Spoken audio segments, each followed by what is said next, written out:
Alright everybody, what's going on?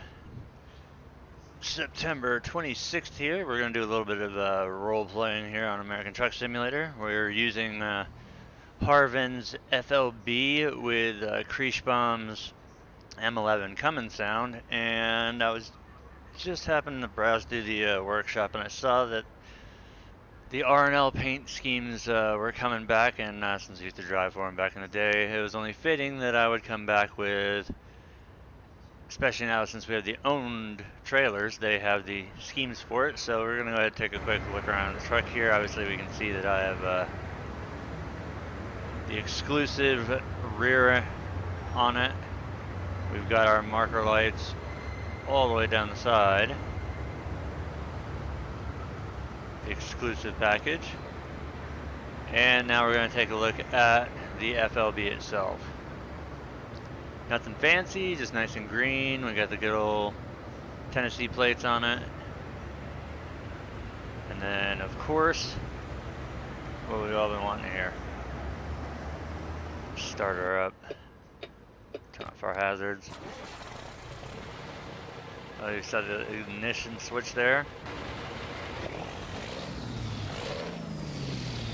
So indeed, once again, Krieshbaum, the master of all engine sounds. The M11 is undoubtedly one of the best sounding Cummins motors ever.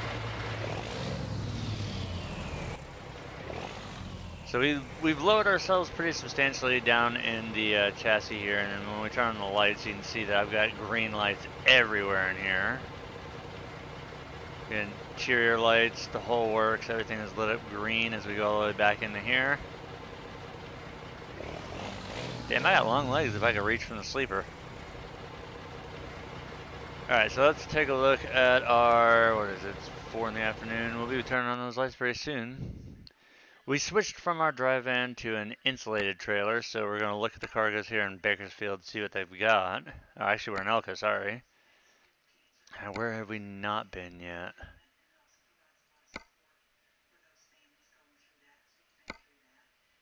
Wait, what was that? Sierra Vista would be a nice place to go. Or any other place I have not been, like Ehrenberg. Alright, there we go. Don't know what the hell happened. For some reason, we had a little bit of a wonky connection, but got it worked out. So let's see. Wait, did I say I wanted to go? Yeah, been the same, Simon. I have no idea why we're having all these issues here.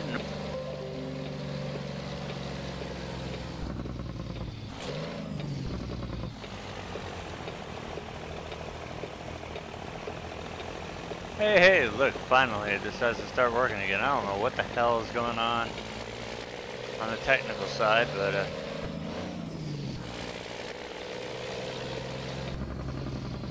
I guess it's gotta be all the rain we've been having lately and our cables being buried underground.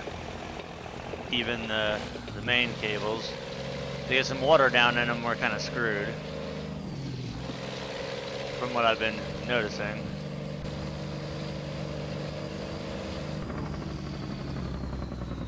So what we're gonna do here is we're at Walmart. We're gonna pull up in here.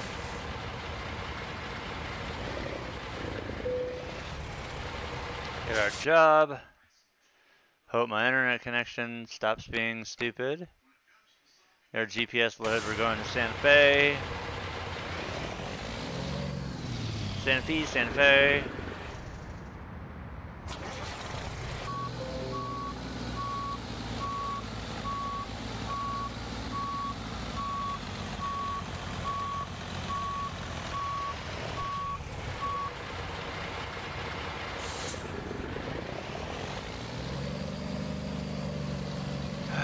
Pissing me off today.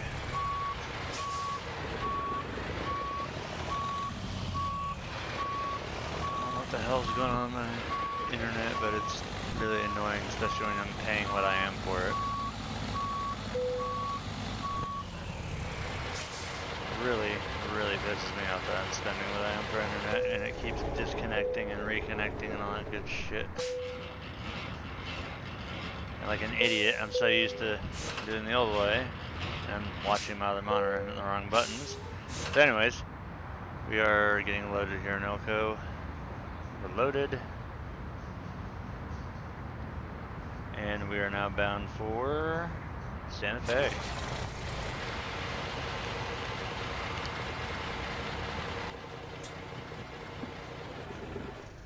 Wow, I didn't even let out a clutch.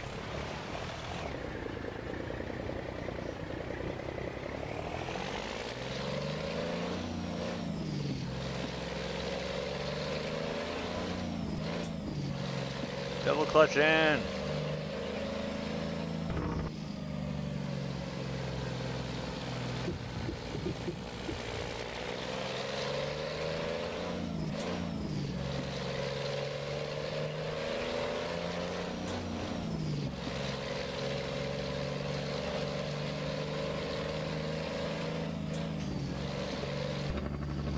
I love this.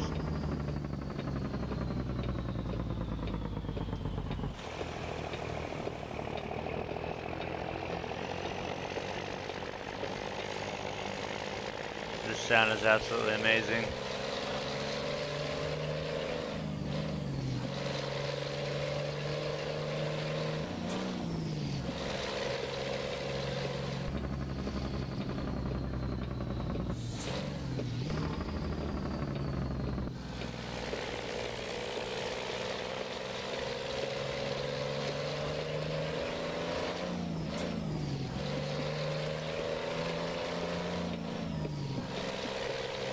Come on, car, let me in.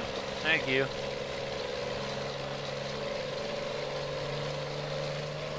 Oh, this thing sounds awesome.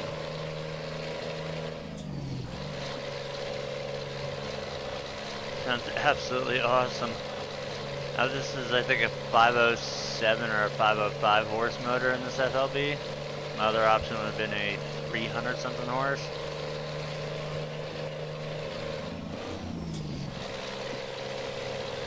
See what our top speed is with this thing. I bet it's around like 60, I don't know, maybe 70 wound up.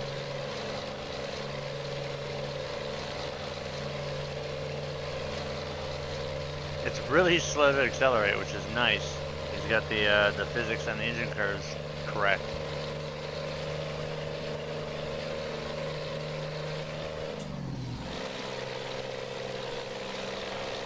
And that's nice and low. Yeah, crease bomb for the win again.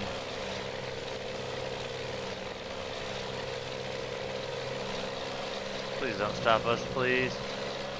Son of a bitch.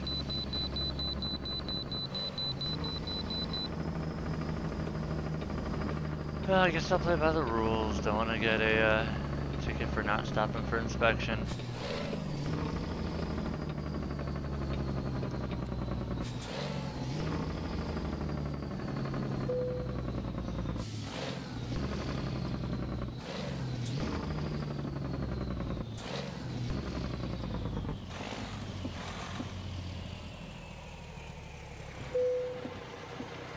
Alright, what do we weigh? 81,004 pounds.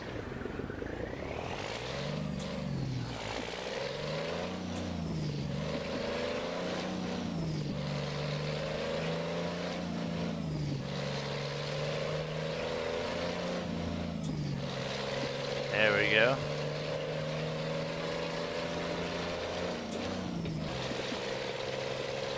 These double shifts in.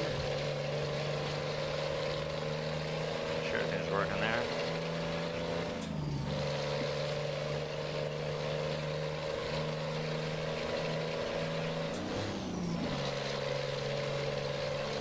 Loving that, loving the sound already.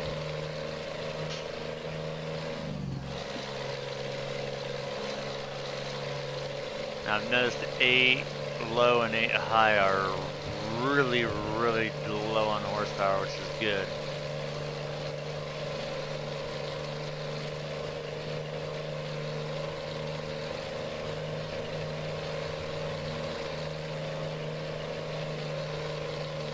Actually, take it back. All of them are kind of low. I think I might have went a little too low in the rear ends on this truck. Now we still do have the Mac Anthem. It's down at a garage in Bakersfield, so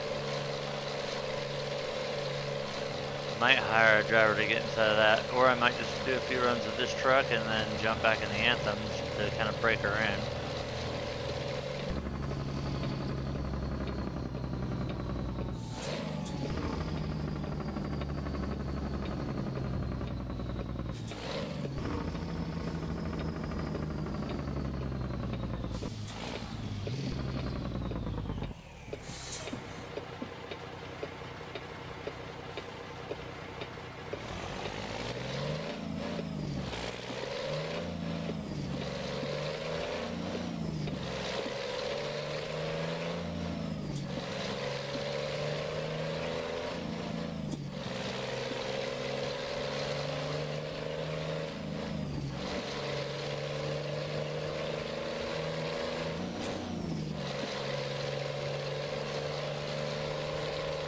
Love that raw open exhaust sound.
Nice, Jake.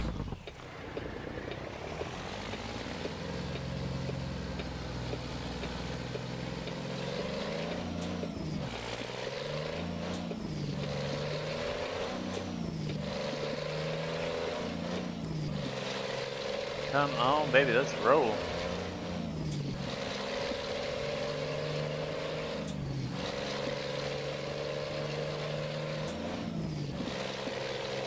I like how everything's all green.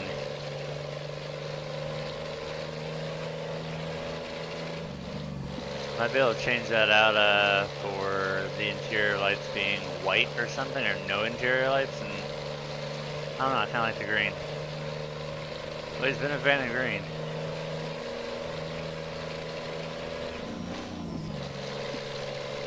I'm really, really digging this motor though.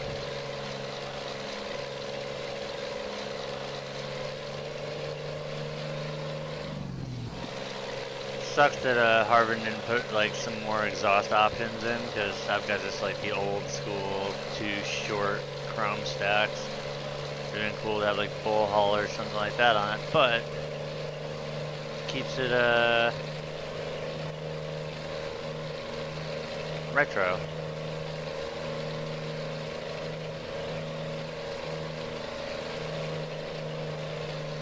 But the way this thing is geared, it's keeping me on my feet too.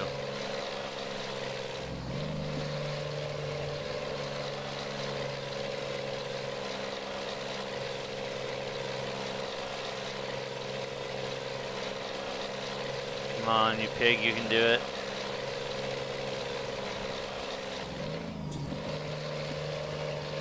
That other truck's like, hey, what are you doing, little piece of junk?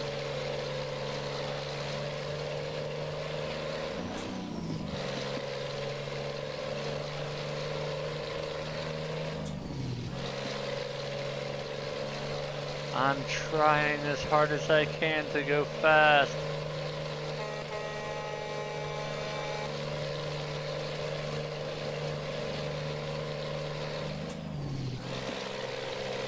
We got here, motorcycle cop pulling the Jeep over.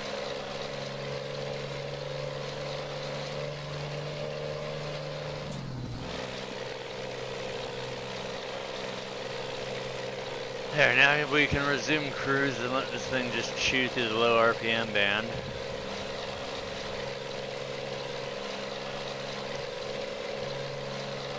It's good to know though that this thing will hold 70 miles an hour no problem. Probably do way better than that, but still. The fact that it's not a really, really low gear truck is awesome.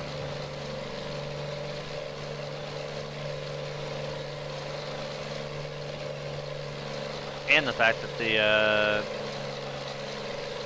oil pressure light is no longer on the dash like it used to be. For the longest time, the oil pressure warning light was always on.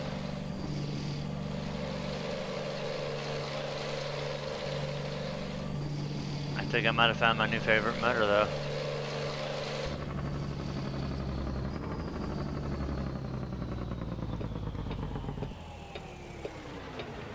We had a grade crossing to deal with here, so we will do so properly with our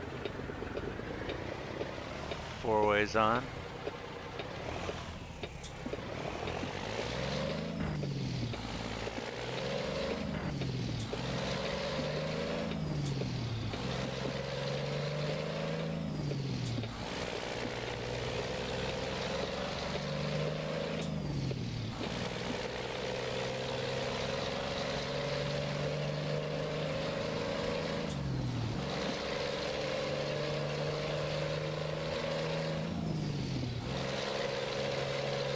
See if the double clutch actually pays off, or if just for show. I think it's pretty much just for show because I've been able to shift easily without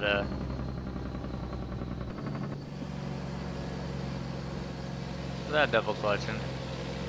Even though you're supposed to double clutch every single shift.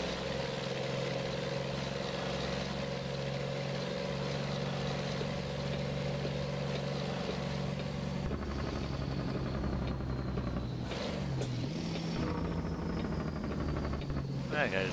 Look at these guys just flying out in the intersection.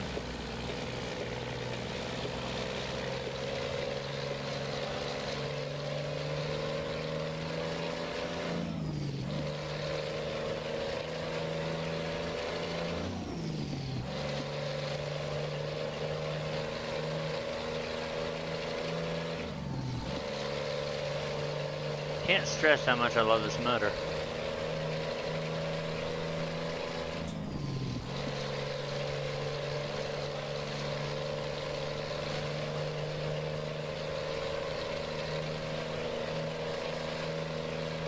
I was not going to do 30 through that entire area because I know it's going to jump back up to like 70. Yep, had to build my speed when I could.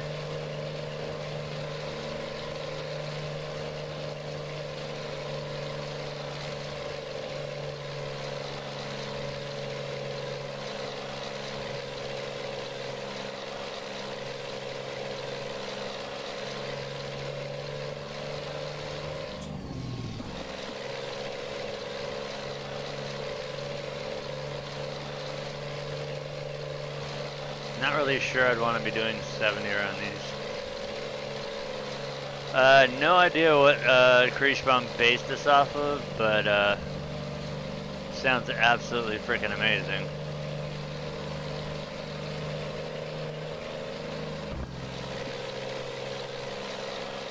The Jake brake is a little bit off for the M11, but it should have more wrap. Instead of just the, yeah, it should be tighter than that. The M11 was notorious for having a really, really loud Jake brake when straight piped.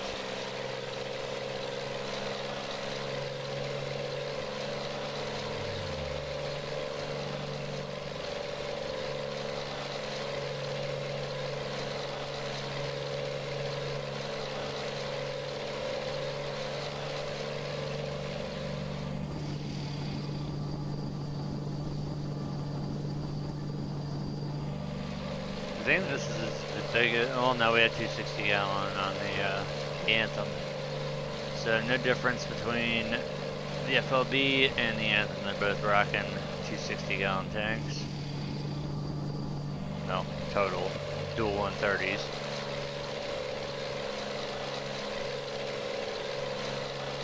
The only difference is this truck doesn't have DEF fluid.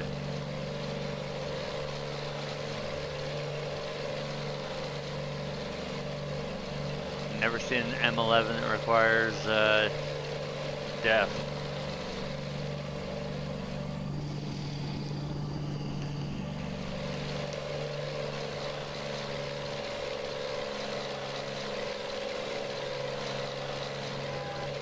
I love how I have a really high-pitched car horn.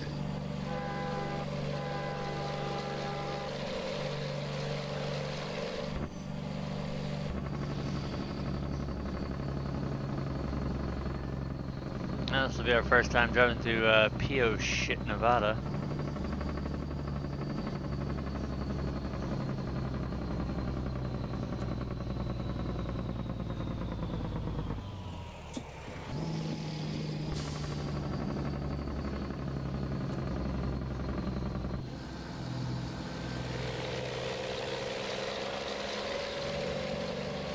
And of course, this guy's going to take the way I wanted to go to. I was not making those double turns.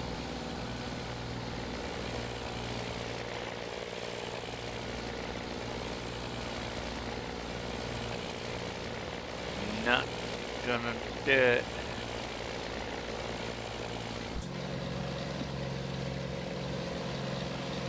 Come on, red truck, you're holding me up.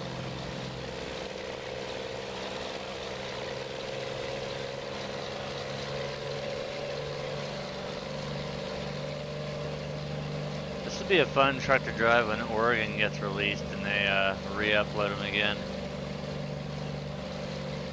This being a cab over, and I know a lot of the roads that they have in the new DLC are going to be like an off-road style thing. Having the tight turning radius of a cab over would be awesome and highly beneficial off-road. Or just having a day cab sleeper, that way you reduce your wheelbase. I am actually retired, no more drive. Except on here.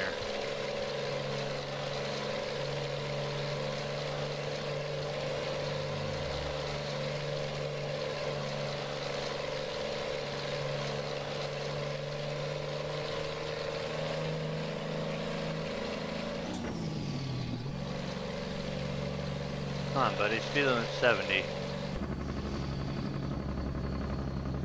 Oh God. I'm so sorry.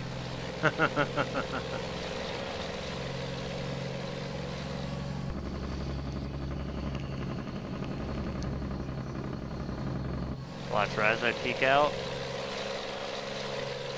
Yep, of course, the line's end, and we've got no traffic. And this guy's picking his pace up finally. Slow wagon and fast travel.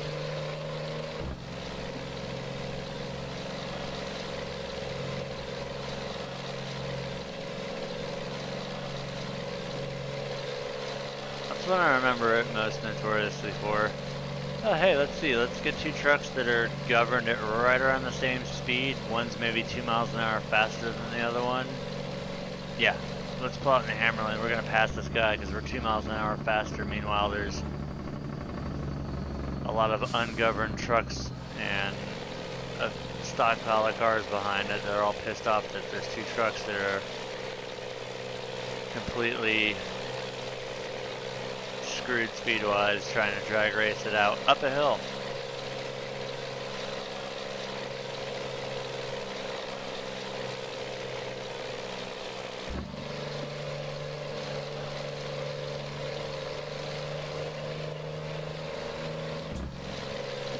Well, I didn't try past them because now this guy's hauling ass.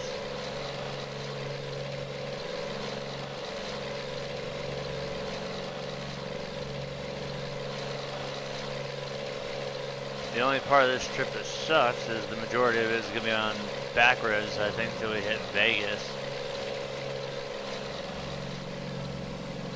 I know 93 will take us all the way in there. Why are you cramming on the brakes, dude? No. Schneider, JB Hunt, Warner, Challenger. A lot of them are no good.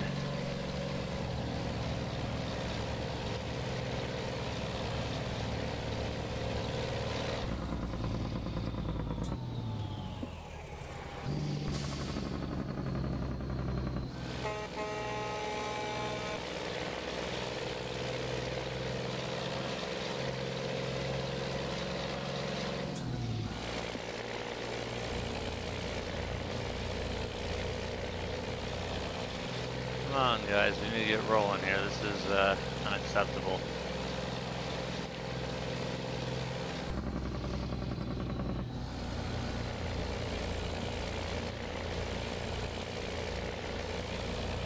Well, the standard going rate for somebody with no experience is around 30 to 36 cents a mile.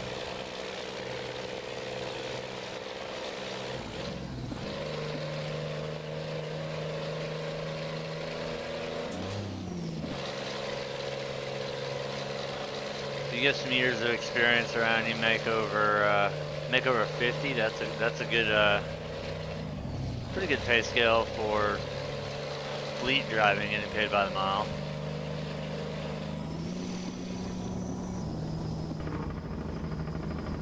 That's the beauty of being an owner-operator. You get paid a hell of a lot more. No, not really, but when you figure the miles that you run, if you average 2,000 miles a week, divide that by 30 cents. Let me do the math here since we're stuck behind some slow vehicles here. Let's say you manage to get 2,000 miles a week. Divide that by, say, 32 cents a mile.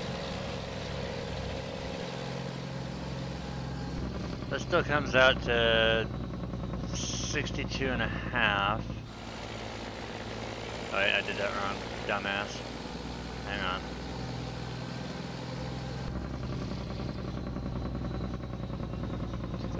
Divided by 0.32. There you go, $6,250.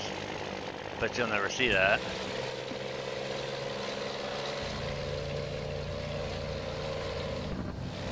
You might be able to average that maybe in a month. It still seems awful high though.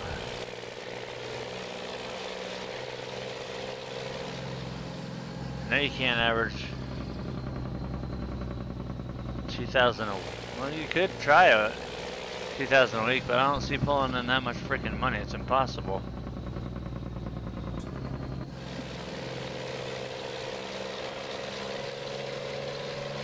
Especially with the ELOs now.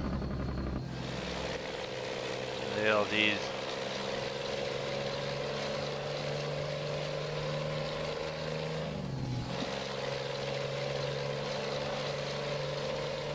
It's a good starter company. Get your foot in the door, get some experience under your belt.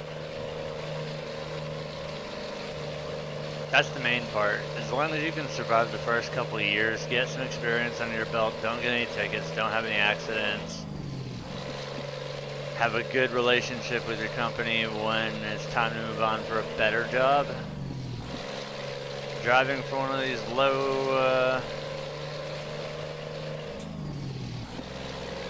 driving for a low company is basically like working at McDonald's. If it's the first job out of high school, you work at McDonald's, you're slinging fries and burgers. Same thing with the trucking industry. You gotta start at the bottom of the totem pole and work your way up. As long as you stay safe, don't piss anybody off, don't wreck any equipment. That opens many, many doors.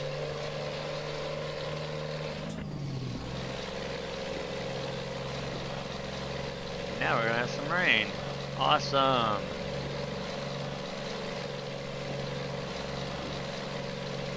Oh, this has the 3-stage wipers on it.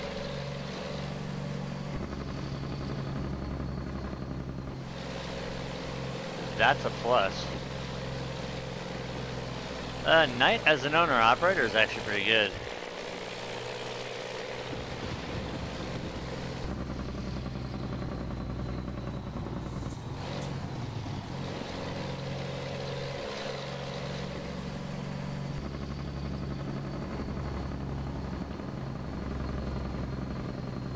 Slowing down yet again for these guys.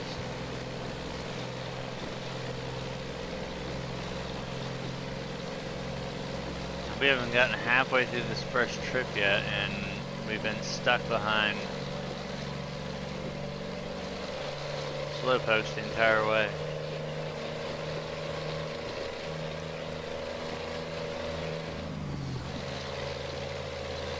And my luck is I'll get past, I get up to the second truck, and no, just for safety we'll pull in here now.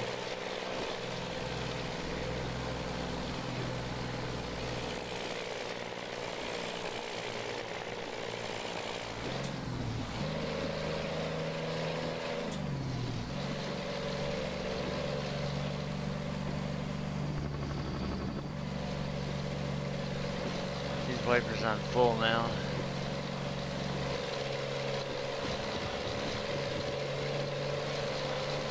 Come on, baby. Got up some speed. We're going for the pass. And no, we're not.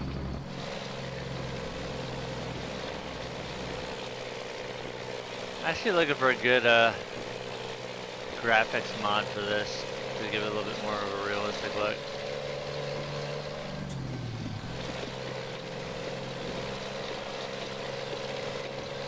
Shit, I see headlights.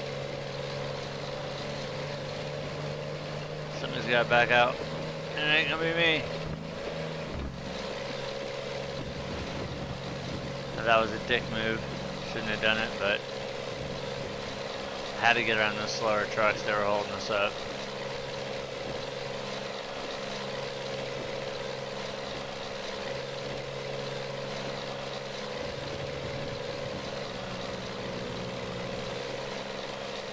Now we're just gonna encounter some more slow AI.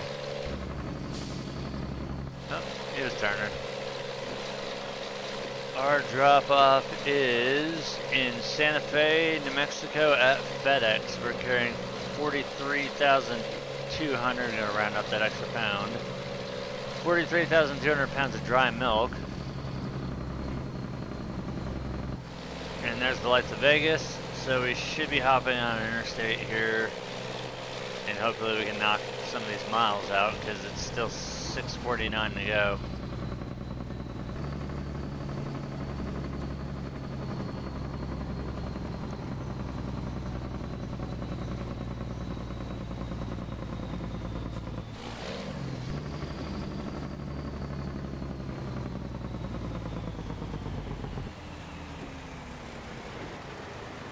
Friggin' trooper there.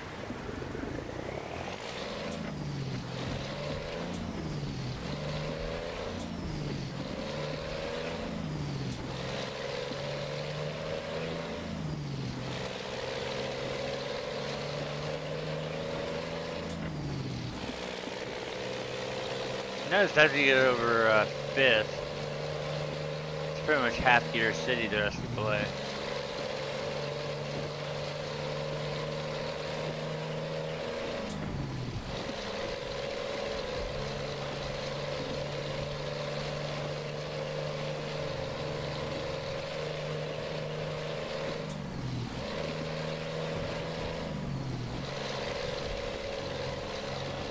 So it looks like it has us going through Vegas, which is a good thing.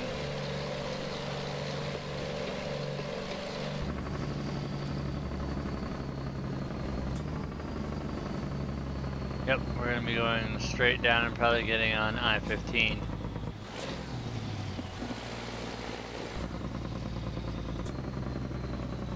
And screw going down a secondary road, we're going to make the main road here.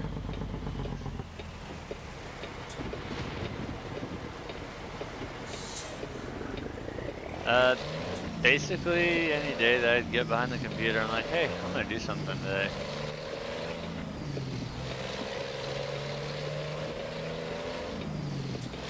I need to really make a schedule, but as of right now, I really don't have a predetermined one.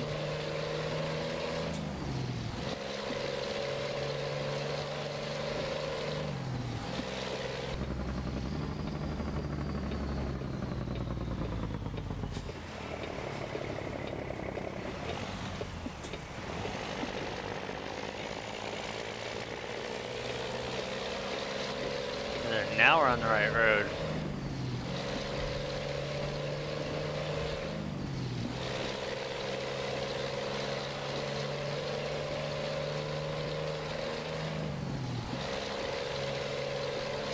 I need to do something about those lights. Those do not look, the green light looks yellow, the yellow light looks yellow. The red light's the only thing that looks red. Hello, dude, what are you doing there?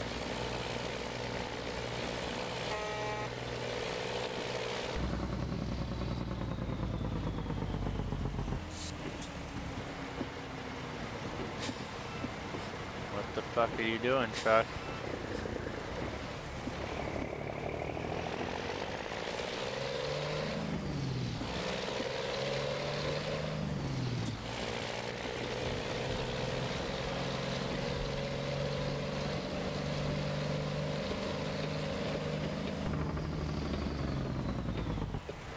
This gravel truck's pissing, a little gravel, yeah, it's pissing me off a little bit.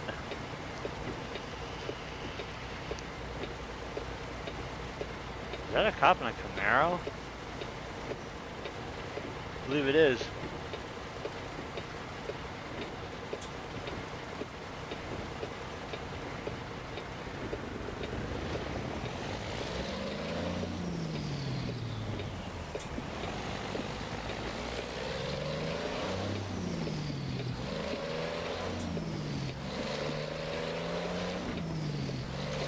Make sure all those guys were turning in. Nah, that was too, the nose was too, squared off to be a vet. pretty sure that was a like a ZL1 Camaro. Definitely not a Charger. That was a Chevy Fender. All right, so they got us on 93. That's gonna take us to Kingman, which is good. So I know the route they're having us take now. We're gonna take 93 out of Vegas. There's a way station just before Kingman. But this will get us out of Nevada into Arizona. And now I'm stuck in the hammer lane right now because there's cars that will not let me in. Thank you.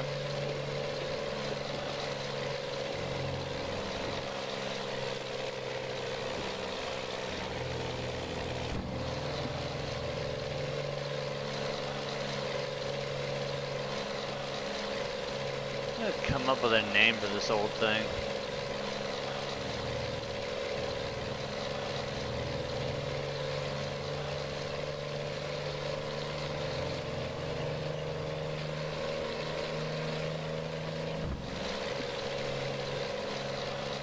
Almost. It's pretty dark. That's why I opted to go with the interior lighting on it, so at least had a backlight to it.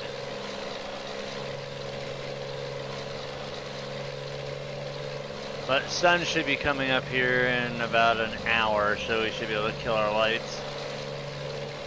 Sun usually comes up around 4, between 4 and 5. I'll at least be able to kill my high beams.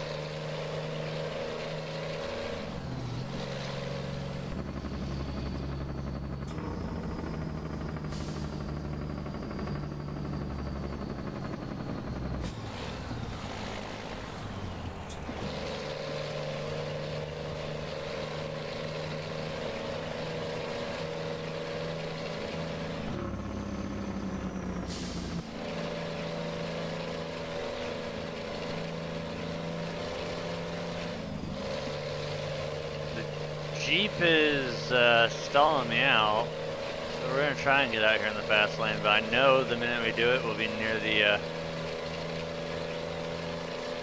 Oh look, now he's an asshole and he gets out in front of me.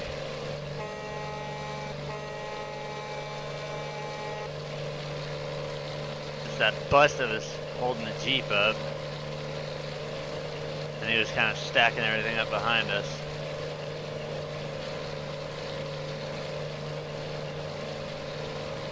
I'm not doing very good trying to pass this bus either. Yeah, there we go. Starting to get daylight out now, so I can actually shut the high beams off.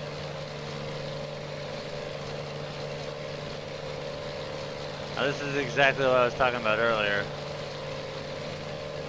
You got a vehicle that's going slow, and you got one that can't really go too much faster.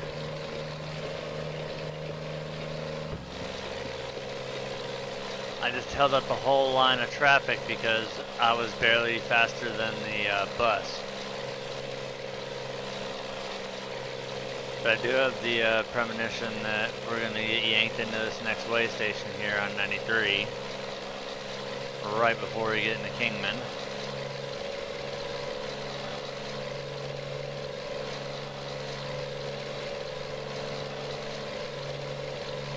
So I'll enjoy cruise control for now.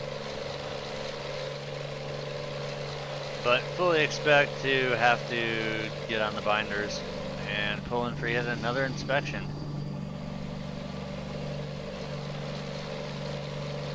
When I was driving the Anthem, I barely got pulled in. I guess now that I'm driving a piece of history here. Let's see. Knew it.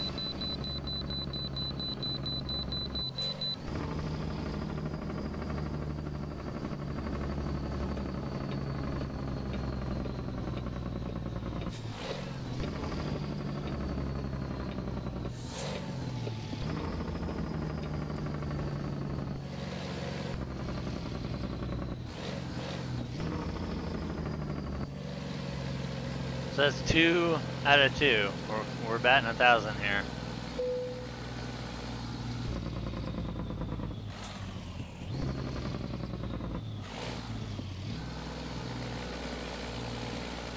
Absolutely batting 1,000 on way stations.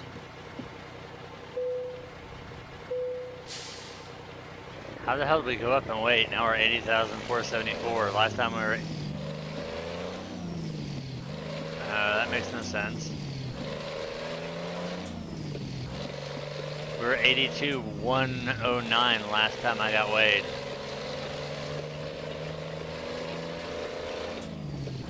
A hole in the roof of my trailer and some of the dry milk got wet.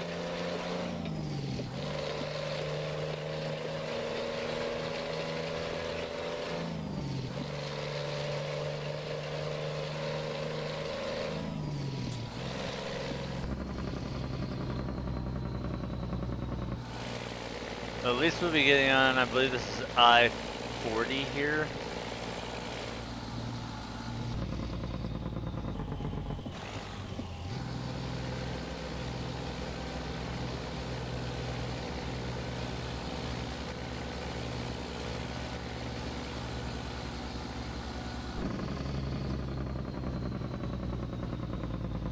The more I hear the Jake brake, the more I'm liking it.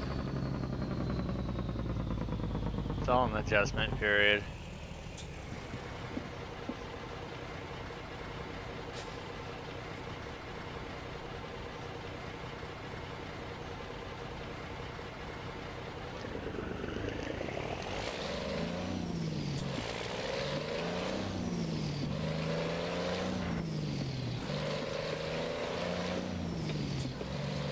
This is where I have to be the dickhead that takes up both lanes.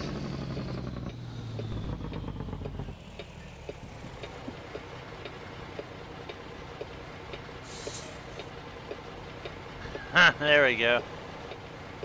Just driving Miss Daisy on the back.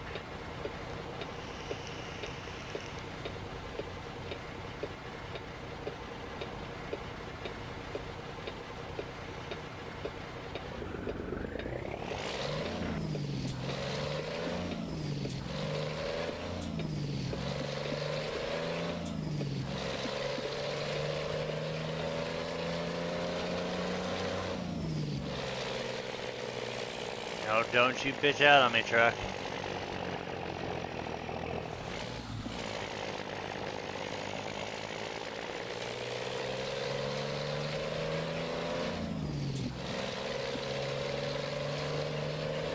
Ah, it's my pleasure, man. Anytime I can get out here and do some streaming, that's what makes it fun. I enjoy doing this, and anytime I get any free chance, or any free time, I basically throw up whatever game I'm playing. If people love it, they hang around and watch. If not, I really don't care. I'm doing this for myself and doing it for the guys that actually appreciate it. Not looking to be one of the huge YouTubers, although it would be nice to get the huge YouTuber paychecks. However, I'm not a sellout, and I'm not going to have product placements as I'm doing my videos and all that bullshit. But yeah, I'm not gonna lie, it would be nice to have the big YouTuber paycheck and to put a video up and have fucking 10,000 views by the time I'm done. But that would mean I have to censor myself, all that blah blah blah, and that's not what I'm about. So be it. You get paid by having your videos monetized. Like when you click on my video, you have to watch that stupid little ad or the skippable ad before the video. The more views that ad gets, we get like pennies on the dollar every time somebody has to watch that ad at the beginning. And for the longest time, I've been a YouTube partner for several years, over half a decade. And for the longest time, I'm trying to figure out how to word it. My account was held by Fullscreen, which originally was Google Analytics. And then Fullscreen came along, which was the top guys from Google Analytics. They started their own company because YouTube has a policy they don't pay out till you reach the $100 threshold. Fullscreen had a $50 threshold, and they had the option for PayPal. Now, I had over $100. I guess full screen was dropping my account or whatever because of it wasn't a big fish or whatever.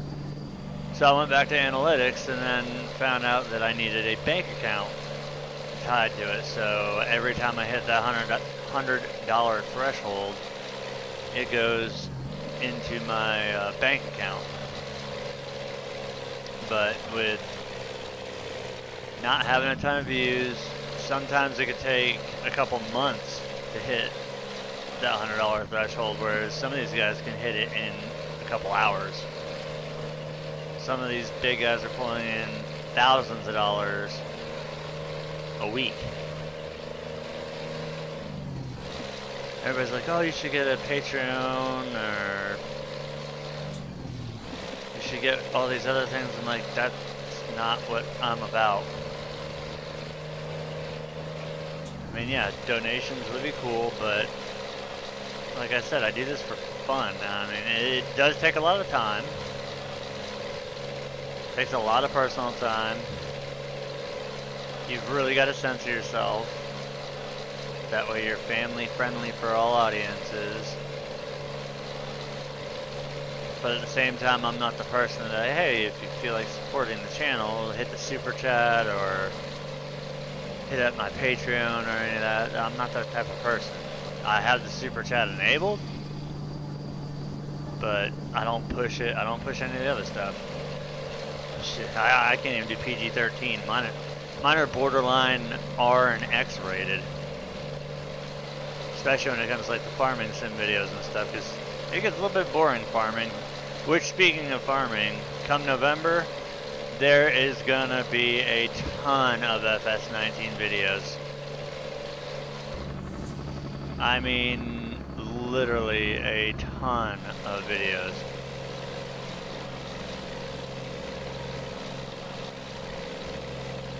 When Oregon comes out in October, there's going to be a ton of videos on here of Oregon gameplay. There's a few things that I have my eyes on, like Diesel Brothers, the game. That's going to have a ton of videos on it too, if it's good. If it sucks, it's going to have videos on it on why it sucks and what it needs to be fixed.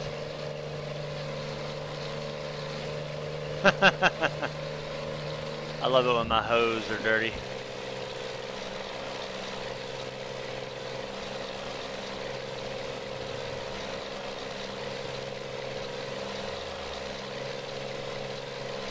It'll be nice too once Truckers MP updates and has Oregon in it as well.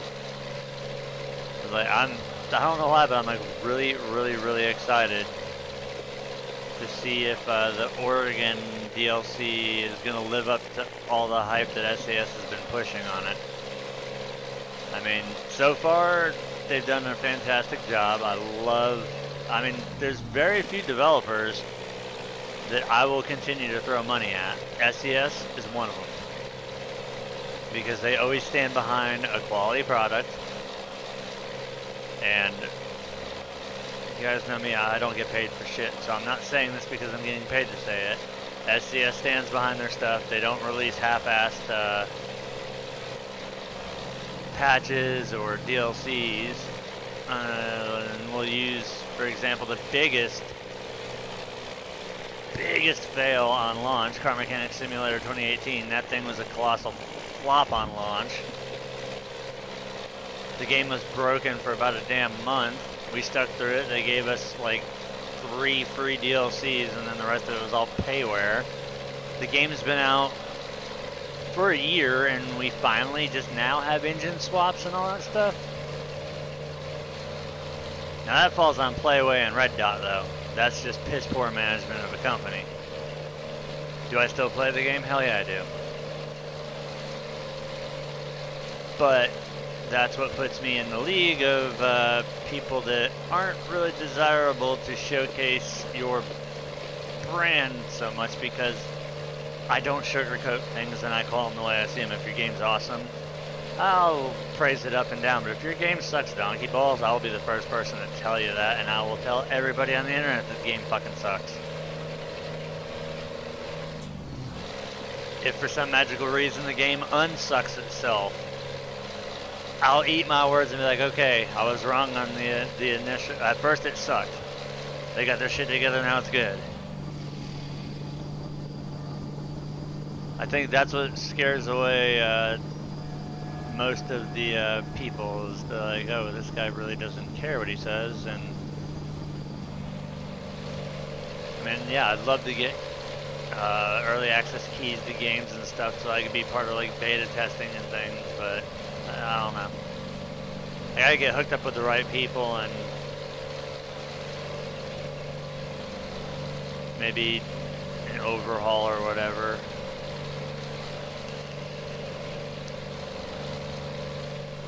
I mean, this is fun, but I think it'd be a lot more fun if I could actually get a step into the gaming world.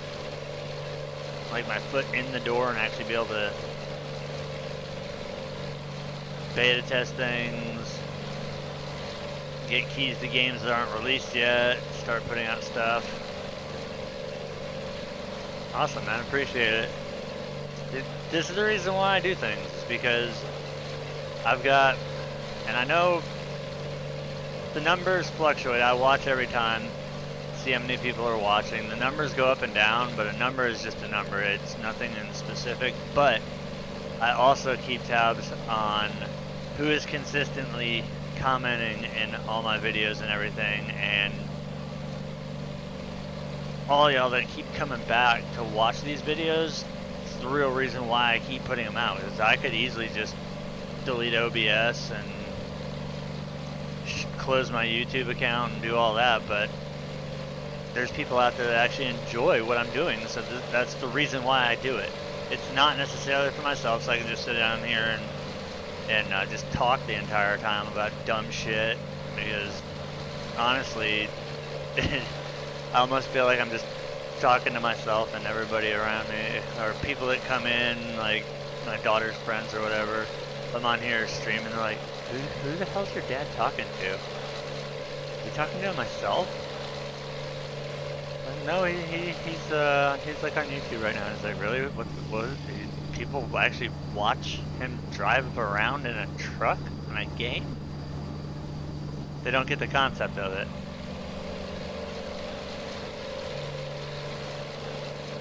But yeah, there's an audience for everything out there. And hell, if I get bored, first thing I go to is I look and see who streamed what, and I'll go check it out, and maybe there's something that they have that I didn't know existed, and they put links down in the description, and boom, done.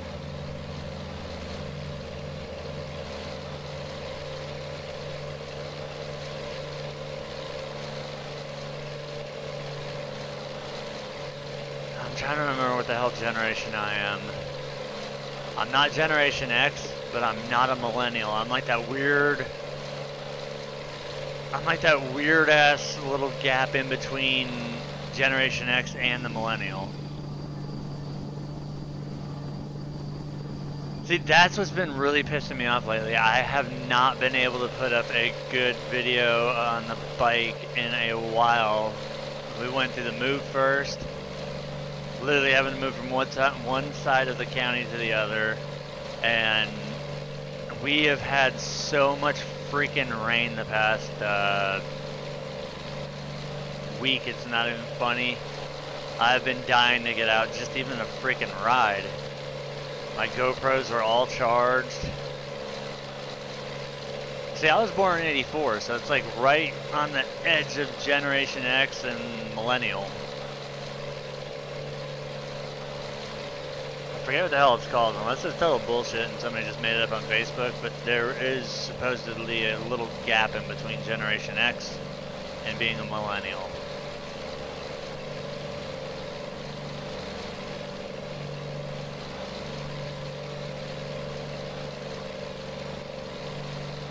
See, my youngest brother was born in '89. My oldest brother, which I'm the oldest out of 4. I was born in '84, he was born in '85, and then Kyle was born in '89.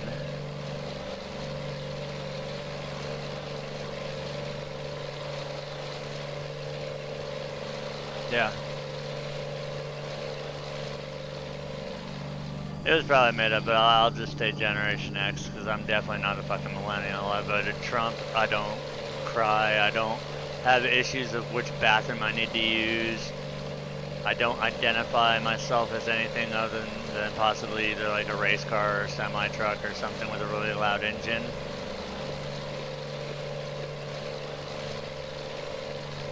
Not that I'm knocking anybody that does that. I mean, whatever floats your boat and makes you happy, I guess, when you're entitled to it. Freedom of speech, freedom of religion, freedom to be yourself. Just don't cram that shit down my throat because I'll school your ass on just exactly what the Constitution stands for and what it doesn't.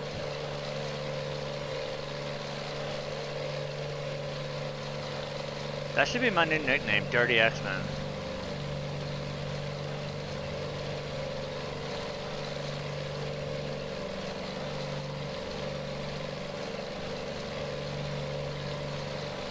Dirty X-Man has a good ring to it.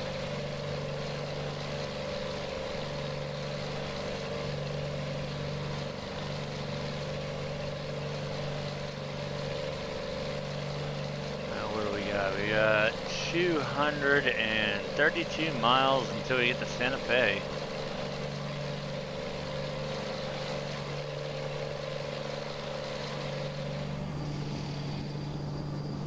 Dude, I've actually seen, what was it? It was a 90. It was a 90 Mustang GT that had a 4-cylinder Cummins in it. It was actually pretty freaking sweet. I also like the people that take a, like an old F100 and make a Cummins out of it.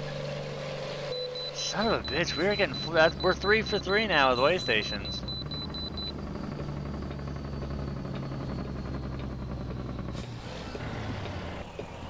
They've got a hard-on for this FLB.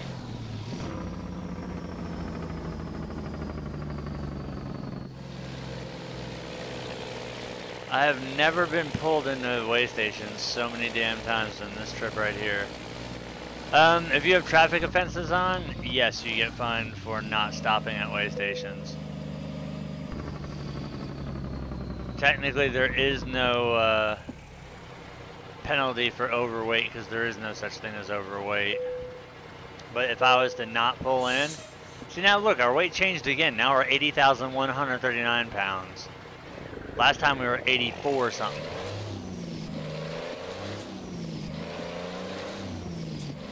The inconsistency is not there. Like when our truck was wet, it said we weighed 84,000 pounds. I swear to God, there's a fucking hole in my roof or something, because now I'm 4,000 pounds lighter.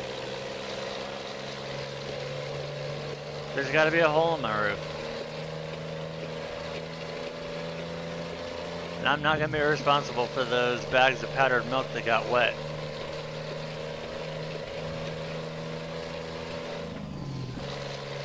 Not responsible. The little seal on the back of the trailer is still on there, so I didn't touch it.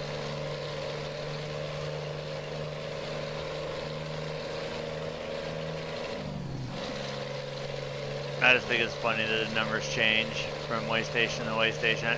Honestly, I think it's the scales. The state's trying to get you. Arizona had a boner for me. They wanted to, even though it's still underweight, 85,000 pounds is your limit.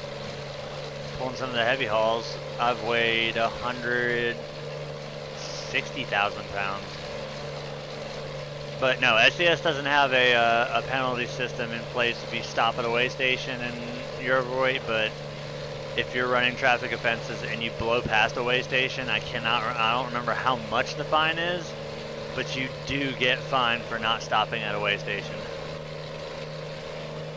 Just like it's bullshit that you pull up to a traffic light that has a right-hand turn lane where you can turn right on red. You turn right on red and you get a $950 red light ticket. Or you barely touch a car, that's a collision. A car hits your trailer you're perfectly minding your own business in your lane and a car merges in and hits your truck or trailer, that's on you. And that's a loan installment. But that's the dreaded sound that you would hear over and over and over again.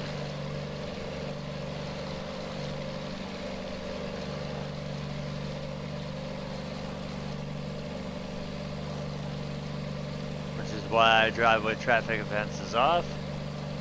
Speeding sucks because you can get that over and over and over and over again.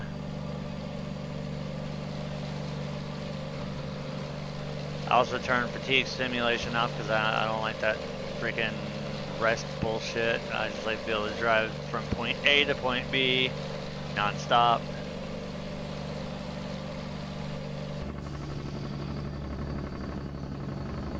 Oh, the lane is closing. It's gonna be the other lane.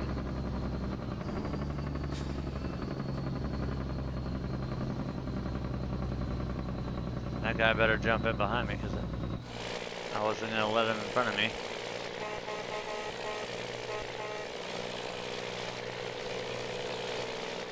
But no, I mean, being able to turn certain things off like traffic offenses, fatigue simulation, turning on air brake simulation, that's fun unless you're on a controller. Then you sit there for like 2 hours wondering why the hell your air pressure never builds up every time you shift or you go from forward to reverse. It knocks your air pressure down, and before you know it, you're sitting there with your warning light on, your parking brake pops out. Found that out the hard way. I was like, why can I not build air pressure? This is when we first had moved in here and I just set everything up. I was like, why the hell can I not build air pressure? I looked at it, I was like, oh shit, I was driving with wheel and pedals before. Now every time I go from the gas trigger to the brake trigger, it's dumping air out.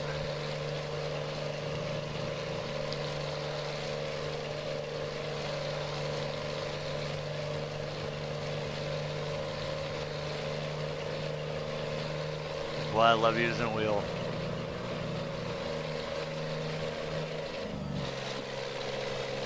Although sometimes it may not look like I have a wheel, but I do.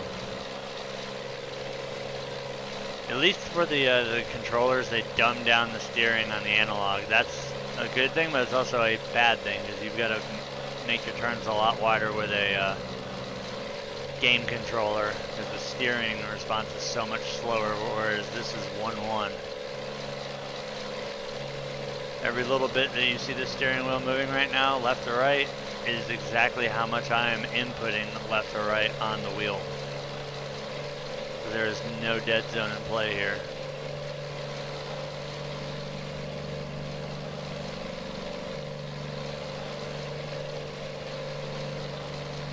See, that's the one thing that I've been wanting to save up for, and I don't know if it'll work with FS19. I'm hoping it will, but I want that little cheap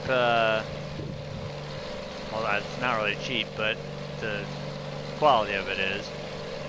I want the bundle that has the stupid little wheel, the auto centers, the gas and the little crappy made plastic and gas and brake pedal, and then that big center console thing. That way, if I want to play farming sim, I can actually legit just unbolt my Thrustmaster base here, set it to the side, bolt up the steering wheel and the panel here, and be able to use that joystick and all that stuff. Big Lots sells those? Oh shit.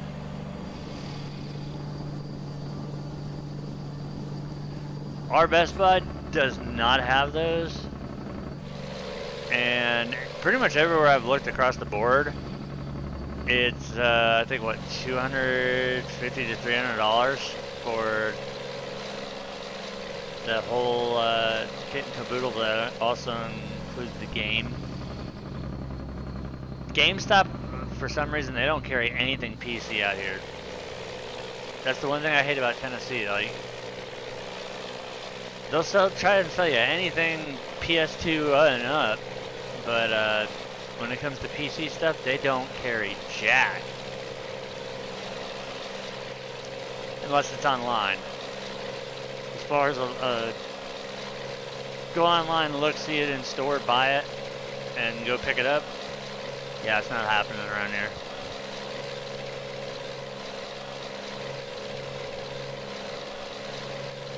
Oh yeah, this is definitely PC.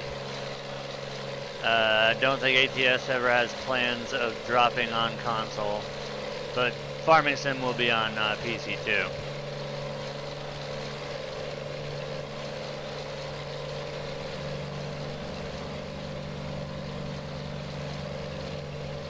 That makes me wonder though, if they sell it, I'm in Tennessee. If they sell it as it has to work on computer if it works on consoles, because it's all USB connection.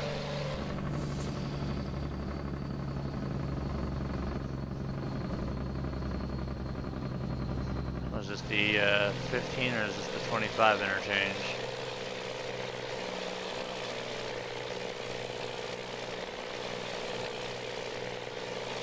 Pretty sure this is the 25, but I did stand corrected and it's the 15.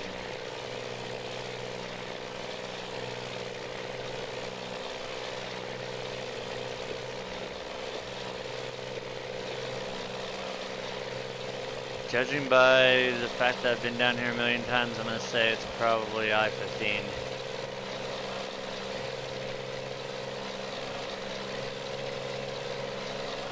Nope, 25. I should have gone with my gut. I-25.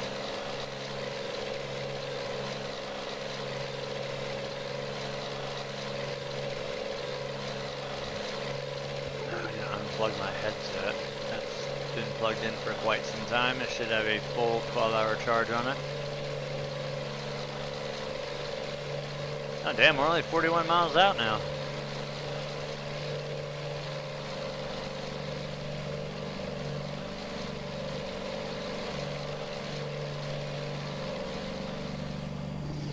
See, I like it when I get distracted and I just go on my like 20-minute rants. Because I'm always constantly, I have like OCD, I always look down, how many miles, how many miles, how many miles, how many miles.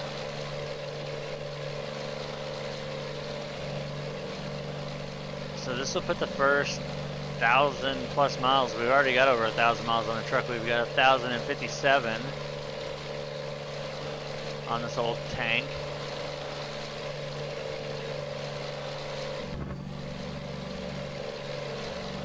We got a speed drop, and there's the passenger train for Santa Fe. And we can see our exit in sight. Let's go to an exterior view here. Haven't done one of those in a while.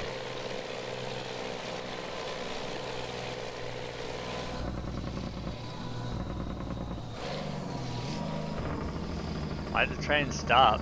There's like no station there.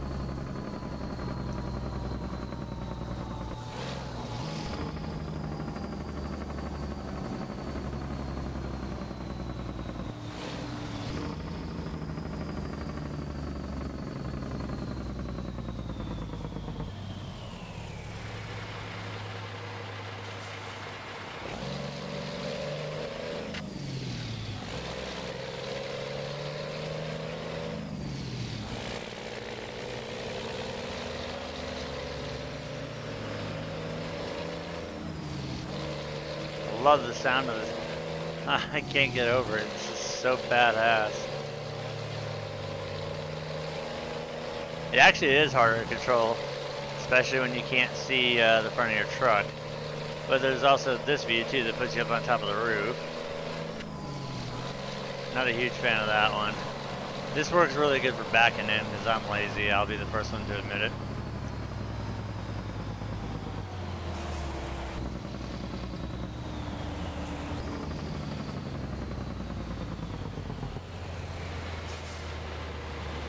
Signal on, yes.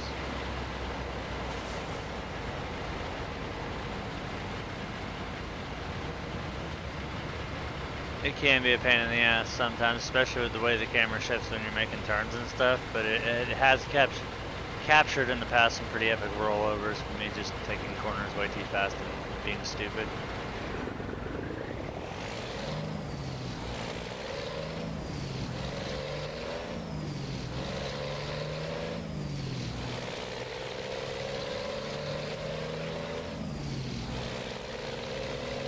Alright, let's roll in the FedEx here and get our first load with the FLB done.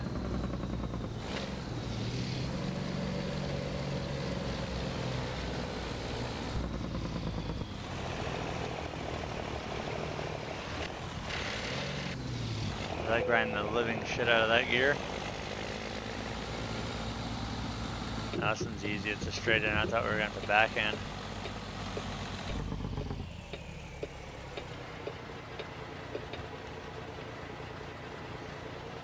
I haven't parked that one anymore, fucked up.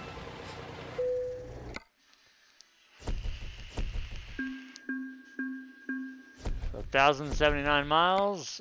We're up another level here, so let's see, what are we gonna max out? High values maxed. Fuel economy, we'll go ahead and max that one out.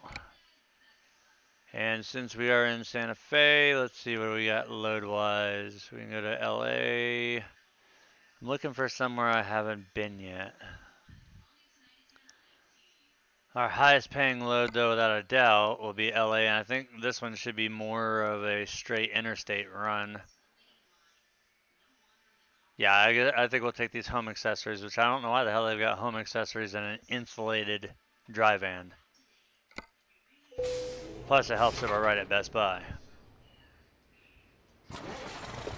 So, before we hit the road, I've been drinking coffee since before I started streaming. We're going to go in and ask the yard officer if we can borrow their bathroom for a minute. So, give me about 2 or 3 minutes and we will continue on our journey here.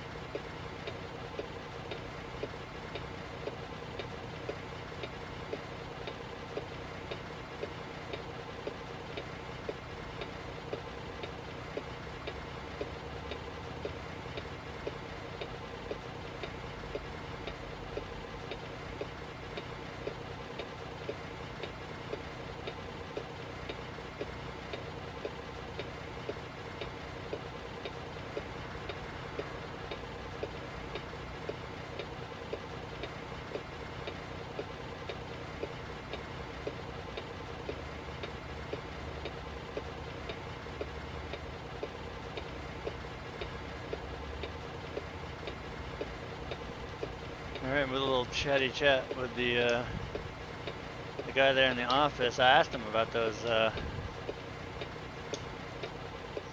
farming sim wheel things. He said they had a bunch of them there. He just couldn't tell me what pallet they were in, so unfortunately we weren't able to get our hands on any. But we do know that Best Buy does carry them, at least here in the fictitious online world here, aka my weird imagination. So we know that maybe we can find a pallet that's like damaged or whatever and get a deal on one here, but we're good. So we'll settle back down in the cab here. Let's get this thing ready to roll. We've got another, this trip's not as long. This one's only 847 miles.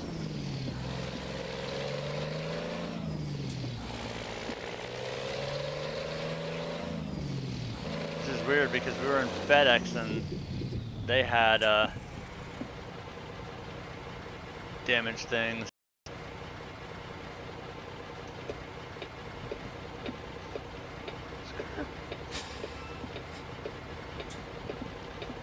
Yeah, I saw, what's funny is Blades put that wrecker out. That's a, that was an $80 mod. I know some people that had paid 80 bucks for that, and it's 2 cargoes. But he did finally release it to the public, and Blades is actually the guy who built my custom International Eagle 9900.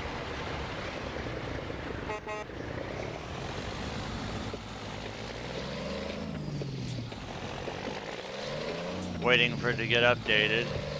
It's because of the 1.32 update and everything being messed up, it It's missing its front bumper and stuff. There's some cosmetic issues with it, but Blades did do my, which if I'm correct, Blades is also MH780 on YouTube, or Moped 780.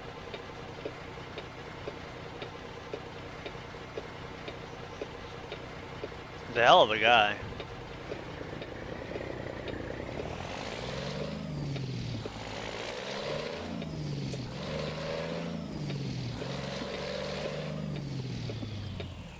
Anything that was wrong with my truck that I didn't like, all I had to do is tell them. Wait a couple days. Really, it's the people that rush modders are the ones that kind of tend to like piss in the pool and make it to where the modders start locking down all their stuff. And the reason why payware mods are out, I paid I think $50 for my Eagle, but the amount of stuff that it has on it and the features is absolutely ridiculous, and you would never find it on a free to download truck. I mean, he's always answered any question I've ever had about it. He's actually working on it again while he's getting the 1.32 compatible version of it. He's also tricking out the inside of it now. Because we had heavy customization on the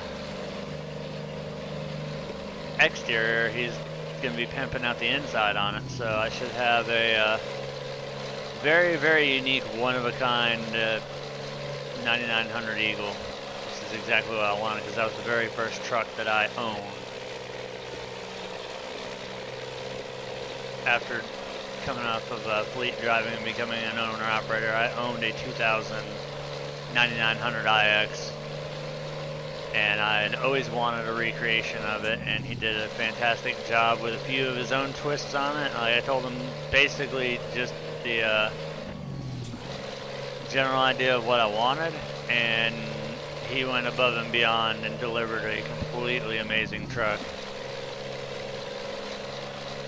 So I can't wait to get that thing back out and going.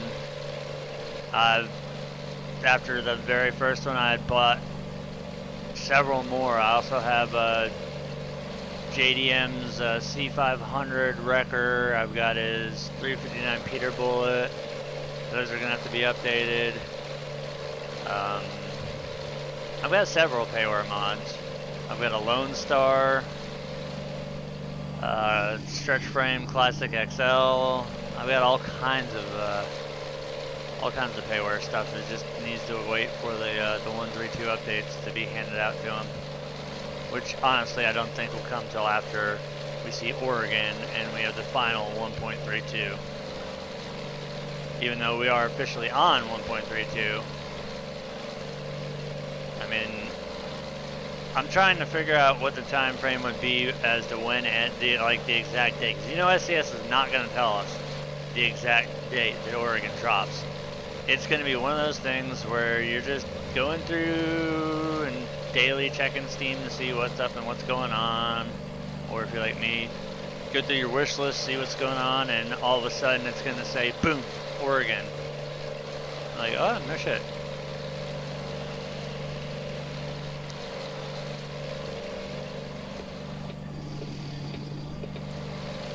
So I'm going to say it's going to be probably mid-month.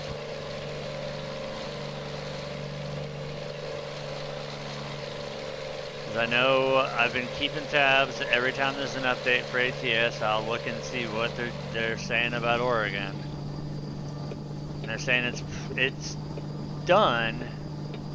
It's just they've got some things that they want to tweak on it before they release it to the public, so it's 100% on par, just like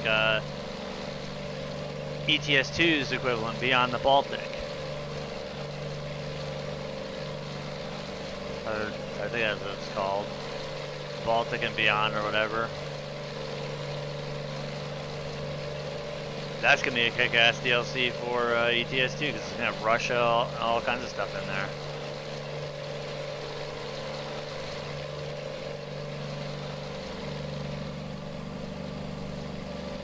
Because honestly, the game that bridged the gap between 18 Wheels of Steel hauling and ATS was ETS2. I put almost 1,000 hours on record on ETS2, primarily driving American trucks and trailers and stuff around all of Europe. And at the risk of saying I'm a no-lifer when it comes to trucking games, oh, what's going on here? People have a little confusion of the lane ending.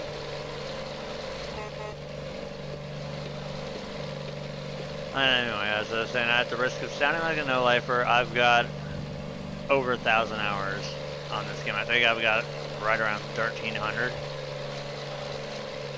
I know last time I looked it was upper 12s, so it was like 1286.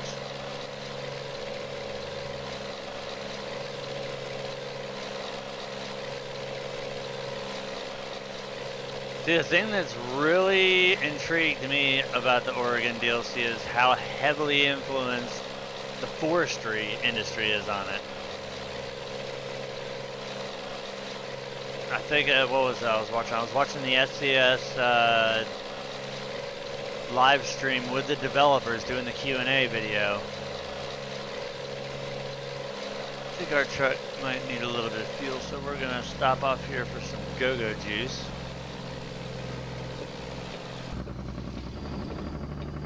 But watching the live stream with the devs on the Q&A, seeing the actual animated like tub grinders, loaders, everything moving, doing what it's supposed to, and actually getting in there and taking the product from timber to a sawmill, where you drop off your timber and then you pick up a load of sawdust, or you pick up a load of lumber, anything like that. Just the depth that they went to get all this done is just absolutely phenomenal. I'm probably driving in the wrong way here. Yes, I am. Sorry, guys. Just an old truck driver not paying attention.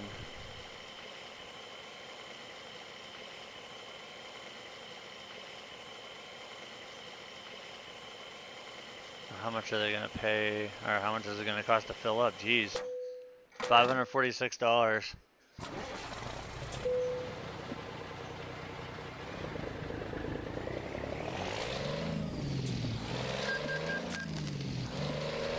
I like the fact, like you just pointed out, the lifelike responses with the graphics. They're adding wildlife to the game.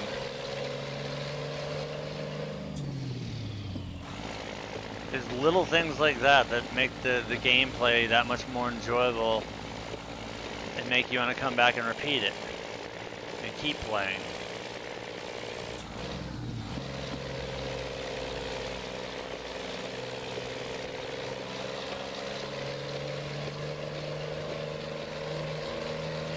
Exactly, or watching it.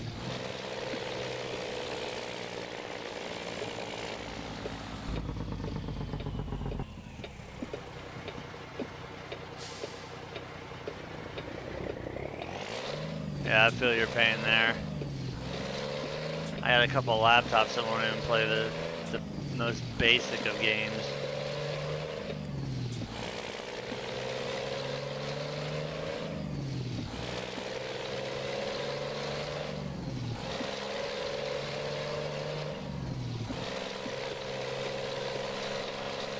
I always laugh at when people will get gaming laptops. I'm like, what you just paid for that gaming laptop? And I get a lot of them do it because they can't, they don't have the space like I do, where I've got a triple monitor set up here, where I'm rocking three 32-inch, basically 60 hertz, 1080p TVs. Triple monitors, a full racing cockpit, wheelbase, pedals, racing seat. I get that a lot of people don't have the space for that, but the money that they spent on a gaming laptop, they could have built a really badass desktop for the same price. But not everybody is technologically inclined enough to build it, and I wasn't either. It actually took a couple of my friends and a little bit of learning, just a lot of research before putting it together, before I built my first computer. And after that, it was just simple. It's pretty much just plug and play. The most pain in the ass part is once you got everything up and going, installing operating software, downloading updates, all the drivers that you need. That's the most time consuming and the most pain in the ass part. Setting up the BIOS. Like with my graphics card, when it updates, I've got to go back through and always reconfigure the graphics to a NVIDIA Surround, which it's not really that hard. It's just a pain in the ass having to do it over and over again. Now see, I wanted liquid cooling. The only reason I didn't do it is I'm waiting for EVGA to release all of their self-sealed liquid cooled. And the other reason I haven't switched to liquid cooling is, yes, liquid cooling is nice, but the problem with that is once that water inside your water block gets hot, there's no way for it to cool back down other than shutting the computer off. Whereas what I've got a Noctua DH15 dual radiator with there's a triple fan setup on it. It's forced air induction. So it's this big. It sits right on the PC chip, and it's got these cooling pipes that come off of it and go into the radiators, which I've got 3 240mm fans that are blowing cool air through it. That's a pain in the ass to clean. I literally, when I moved, before I even packed up my computer, I took it down and blew it out with compressed air, which I know a lot of you are going to be like, no, you never do that. That's the worst thing you can possibly ever do. Number one, my computer, or not a computer, but my air compressor has an air dryer on it, so no water was getting run through the line. And number two, you can hit a computer with 120, 125 psi of air without breaking shit. And I didn't have dust bunnies. I had like dust horses coming out of my computer, because where it sat there for like a year and a half, and aside from taking the front screens off and cleaning those out, other than blasting it with canned air for the better part of 2 years, it had never been thoroughly blown out like I did before I moved in. It was just mind-boggling to see how much dust actually accumulates inside a computer, and that's with the side panels off permanently. I can only imagine how bad it would have been if my side panels were on.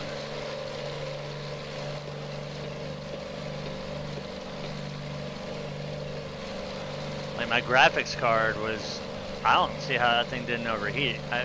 Granted, before I put the computer back online here at the new place, see, and this computer never saw smoke.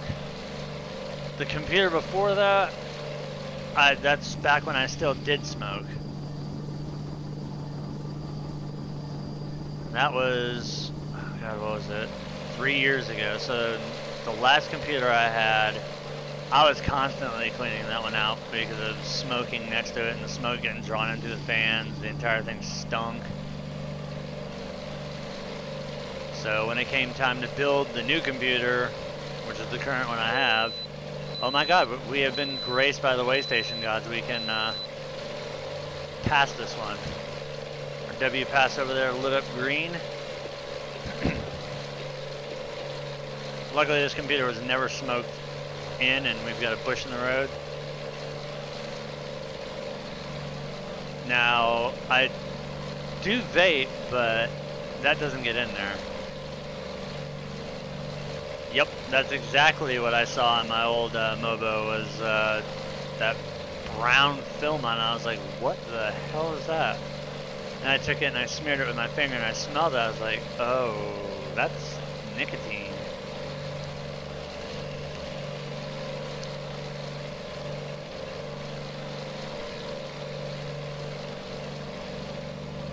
I just couldn't, it got to the point, honestly, it wasn't the fact that I didn't enjoy smoking. I mean, I did.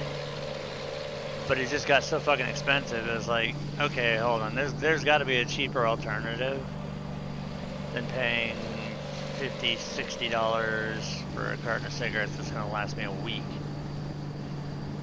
So one of my really close friends, he's like, oh yeah, you need to get in the vaping world. You need to get yourself those cigarettes and try vaping. Because I had tried it in the past and I was like, yeah, I'm not a huge fan of that. He's like, what? Well, you had shitty equipment. And I was like, if you buy the stuff that I tell you to buy, you'll have a different take on it. And 3 years, haven't touched a cigarette since then, and have no intention to. It's actually the worst smelling thing you could possibly think of. I'd rather shove my nose in a pile of horse shit than be next to somebody smoking a cigarette. I can smell a smoker from at least 100 feet away. Holy shit, $9.46 a pack?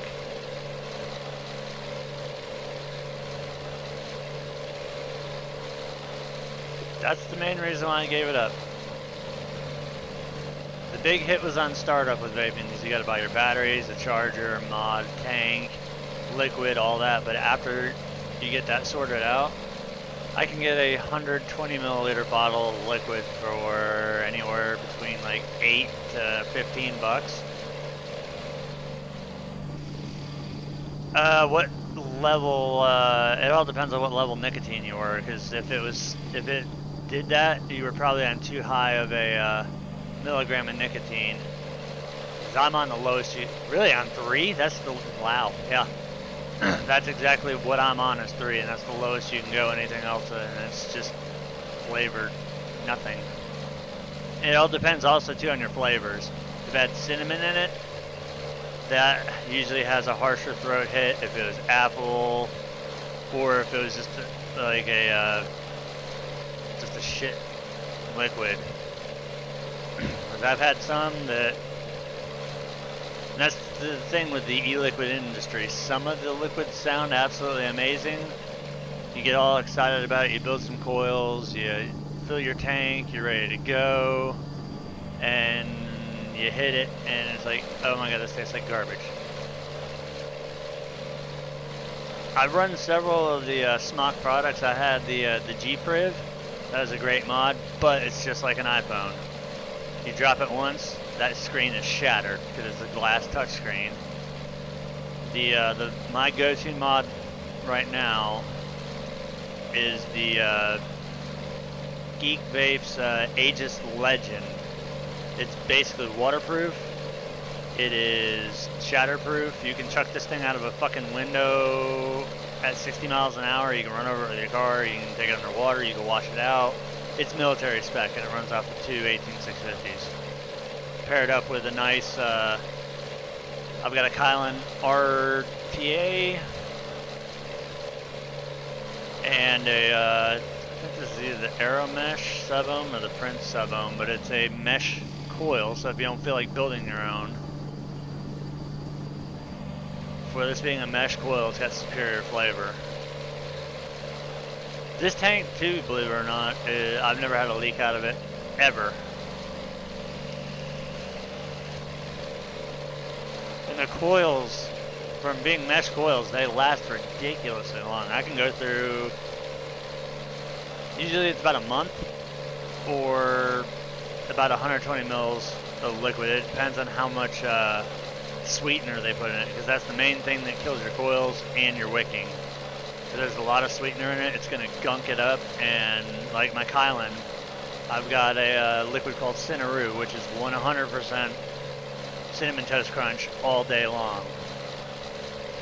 I'm a huge fan of like breakfasty things, sweet stuff, custards, fruits, stuff like that, and a lot of those are really heavy on the sweetener, so about like every 3 or 4 days I'm changing out wicking, or I'm cleaning out coils or replacing coils because it's gunking them up so bad. I actually have strawberry milk in mine right now. It's keeping it 100 strawberry milk. It's not the best one that I've had, but it's right up there with Cutwood's unicorn milk.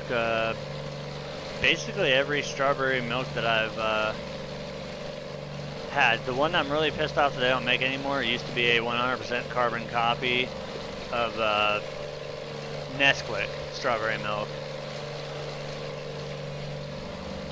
That's what I was really looking for.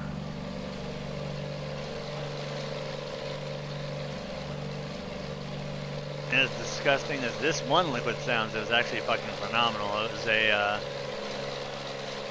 what was it? It was a chocolate donut paired with a double shot of espresso. It sounds disgusting, but it was actually one of the best vapes I've ever had.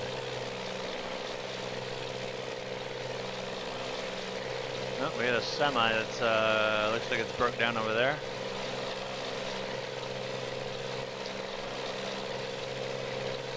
I mean, when I got it, I was like, ah, oh, this smells great. It smells like coffee. I'm not sure about the donut part. I never really tasted the donut. All I got was like straight coffee with the espresso in it, which was what I was looking for. I wanted a good coffee vape. Needless to say, that bottle did not last long. I went through that pretty damn quick. Now you're a braver man than I am for trying to bake and vape. I've watched a lot of vape challenges, and some of the liquids these guys were putting in their tanks were just absolutely disgusting, like shrimp, roast beef, Philly cheesesteak. I was like, why would you try that shit? That's like getting a thing of Jelly Bellies, and they're all the disgusting ones.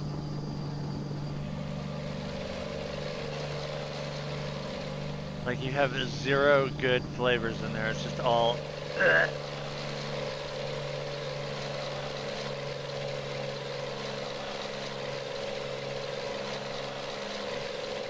Matter of fact, I'm actually due for another liquid order here pretty soon, because I've got about half a bottle left of this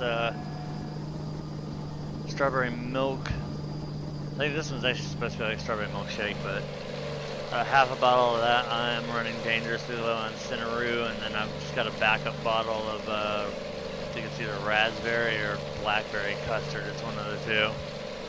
So I'll have to be making an order here within the next, probably this week. I usually get all my stuff through eJuice Connect. The only thing they really get you on is the shipping. The liquids are cheap, but the shipping regardless is 15 bucks. But it's priority 2 day, and you do get it in 2 days.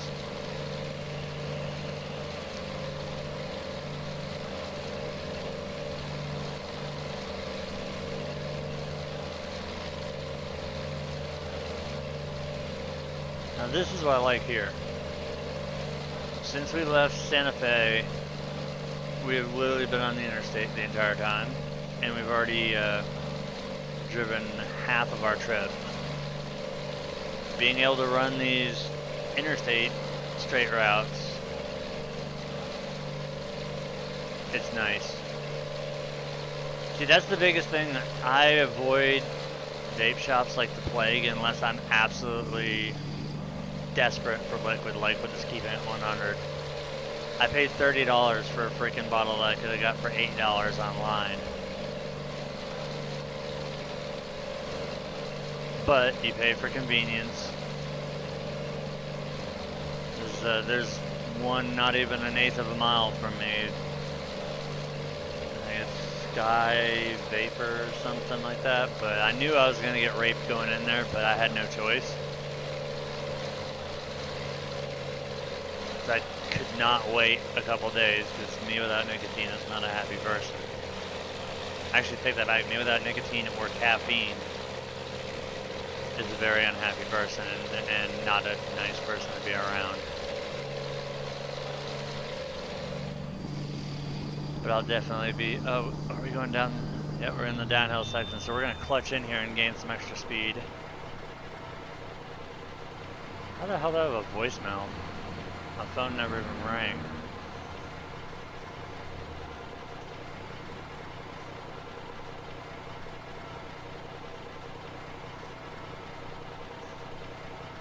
So we're kind of cheating here. We're using gravity as a assist.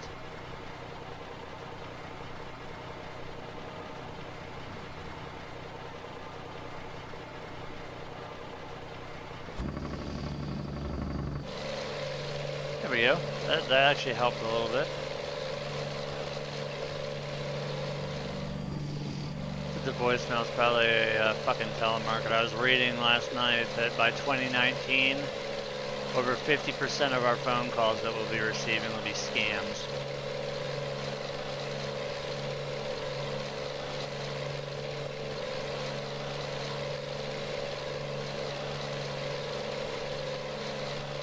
Shit, unless it's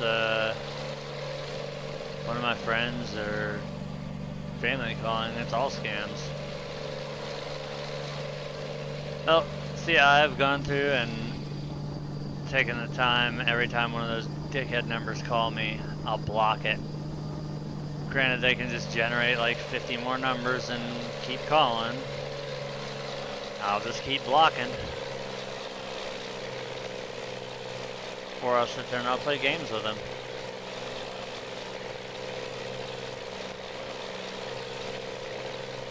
The funniest part is taking a megaphone and using a megaphone to talk to them.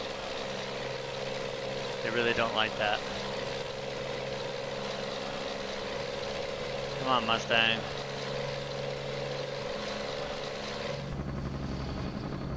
You're slowing me up, thank you.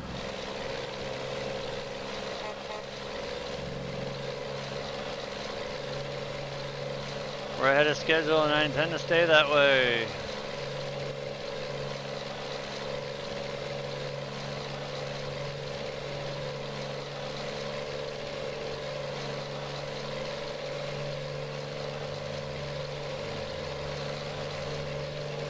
Okay, so we should be pretty close now to crossing over into California here. We still have to go through, I believe, since we're on I-40, we have to go through Ehrenberg. Once we get through Ehrenberg, we'll be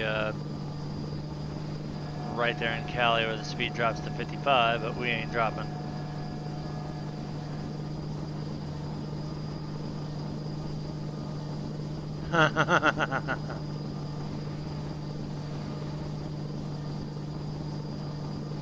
I've got a few things I say. Like, thank you for calling Jimmy's Roadhouse. You kill it, we grill it. Or thanks for calling Mike's Repair Shop. How can we help you bust a nut today?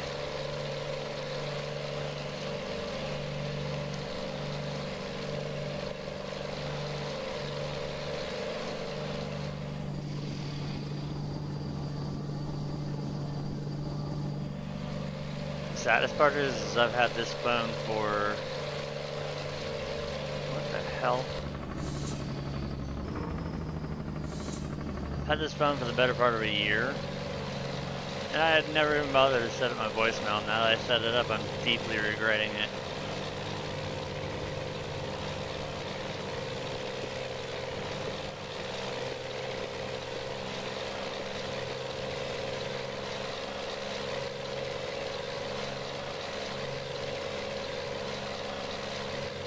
Getting held up by a Mack dump truck.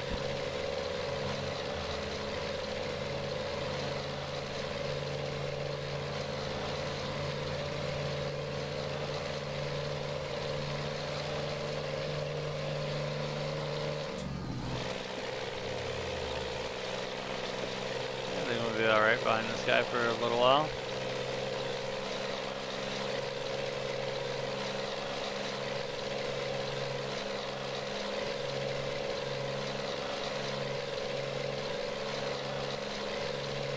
See, I've never had luck with iPhones at all. I've always been an Android person.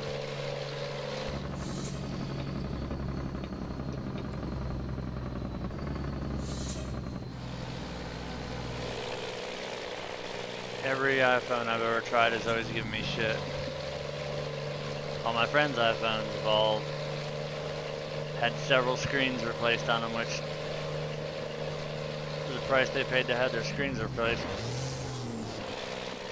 Wow, I missed a shift like a bastard there. Man, there's always problems. Like the, what was it, the S7 had the battery problem where they would literally blow up.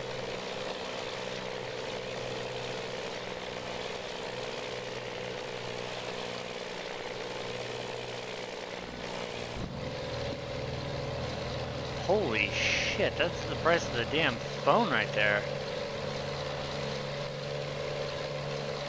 Wow.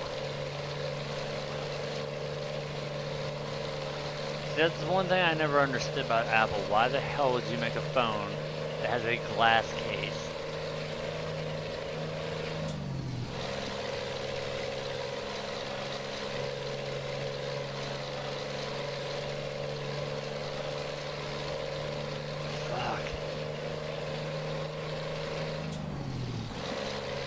Yeah, I paid $100 for my phone, and it works just fine. Does everything I needed to do. It's not as fancy as my old S6 Edge Plus, but my S6 had a bunch of features that I really didn't need anyway.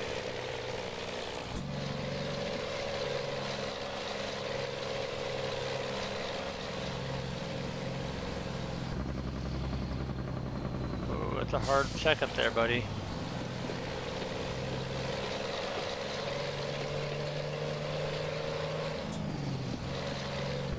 Can definitely tell we're in California. The traffic is nuts here. Actually, no, we're not in California yet. We're still in Arizona.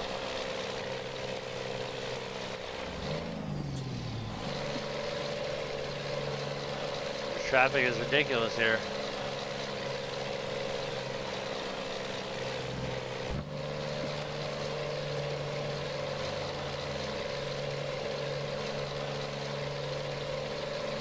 Of course, I always pull out at the wrong damn time.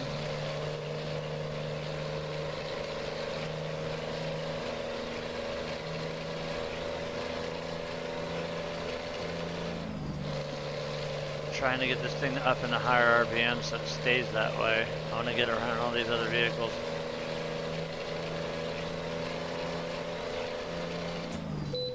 Son of a bitch.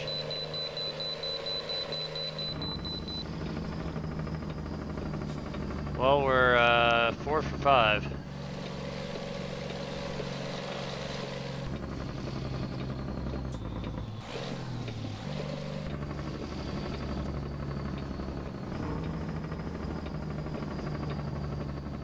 I've never been hit by so many way stations in my life.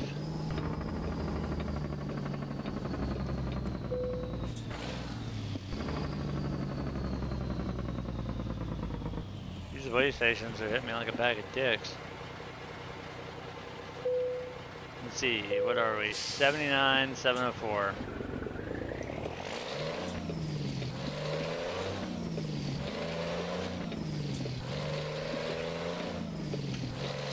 That number will go up and down. It seems like I need to find the best time of day to do this, and probably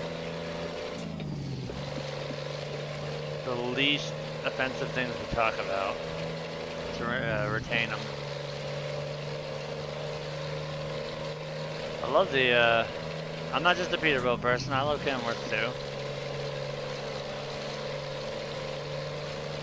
The L's, the A's, the B's, the S's.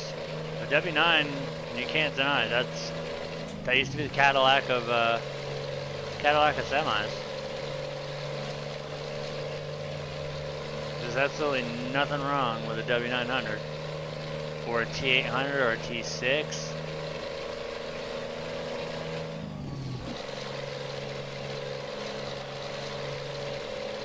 If it came down to preference, though, I do like the Peterbilt only because the Kenworth has a little bit of visibility issues. The way that the hood is made, where it crowns at the center.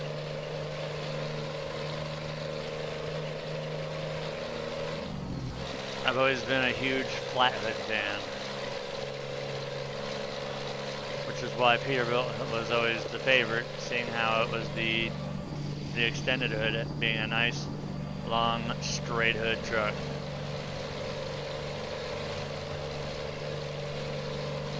But no, I can't bash on a W9 at all.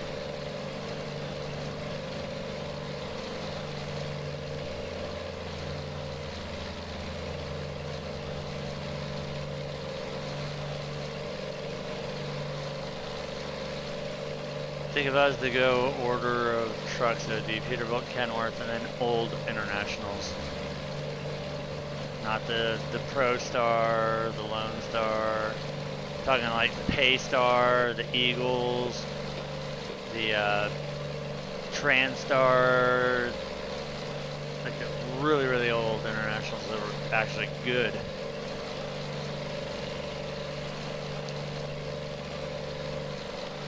I also love the old Ford L9000s or the LTL 9000s. Those are beautiful trucks too.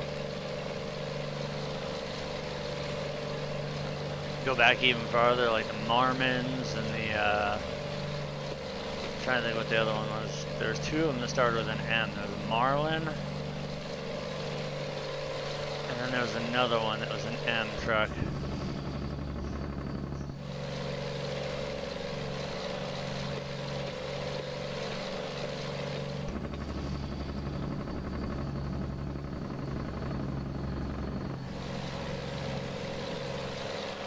Go back even further though, auto cars.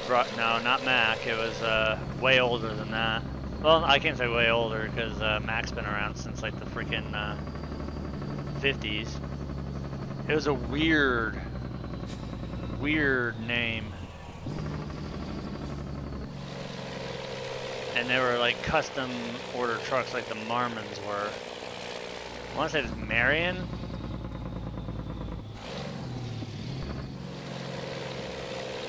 Marmon and Marion, I think, they were like a specialty type truck.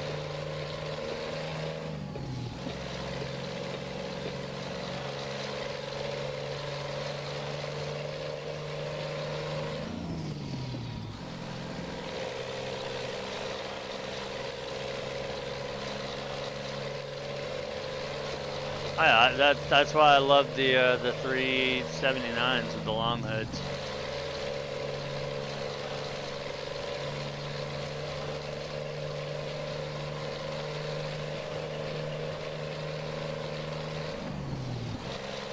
I can't stand how everything has gone to like plastic junk. I'm also a huge fan of cab overs, like the old K100s, the old white Freightliners, the white GMCs, the earlier, or the straight up whites. Brockway, Autocar, Diamond Rio.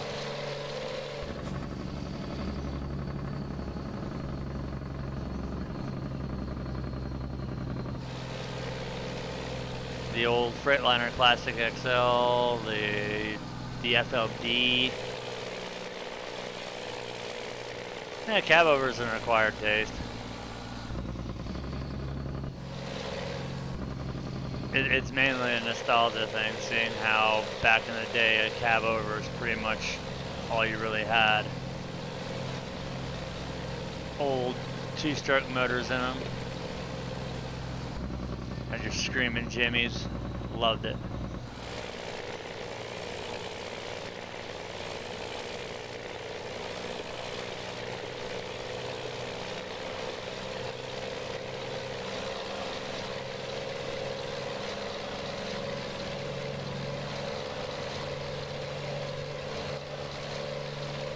also a huge fan of the GMC, what was it, the Brigadier. Brigadier General, the Mack Superliner. Mack really had an interesting idea when they rolled out the V8. I know all the European trucks are mainly like V8s and stuff, but for a company like Mack to do it, I thought it was pretty damn cool. And they were really powerful, like the E9s. Those motors were strong.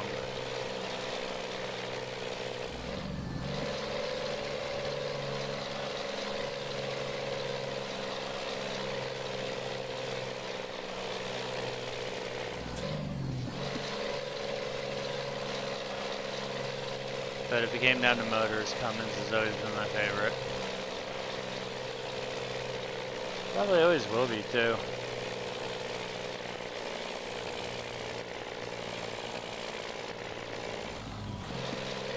No, I did not. I wish they had gone with the Pro Star instead of the Lone Star.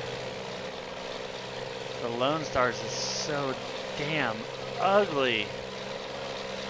And so is the 2018 Cascadia. The older Cascadias at least looked nice with the grille. The 2018, God, that grille going all the way down into the bumper.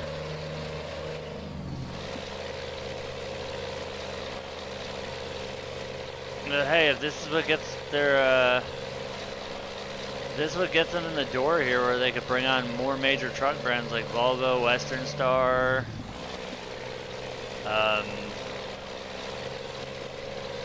Basically all the big brands that are out there, and potentially more models of each truck, then I'm all for it, but not really fond of either of those two trucks.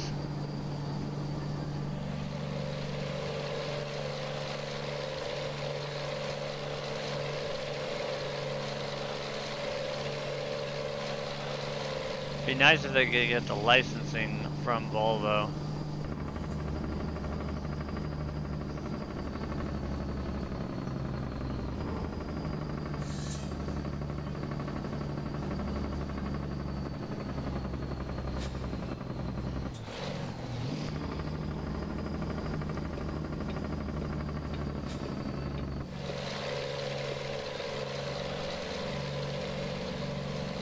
Volvo would get like the 780, the VNL 780. That'd be awesome. You know, I was just thinking that. I was like, man, I haven't played Scum in a little while. I need to play that again. I need to shit out of the Golden Desert Eagle.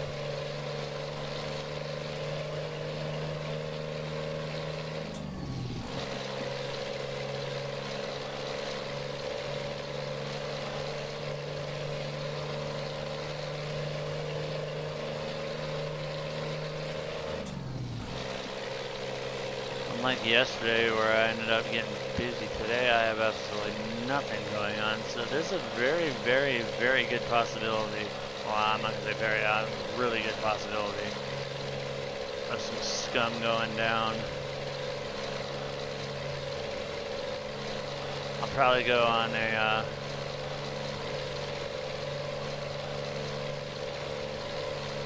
a server instead of a single player.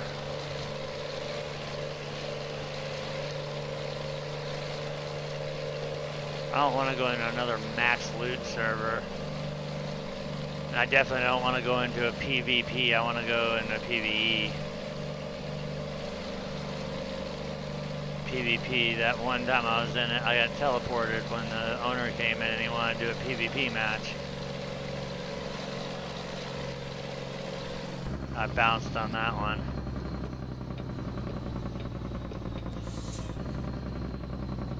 I definitely want zombies.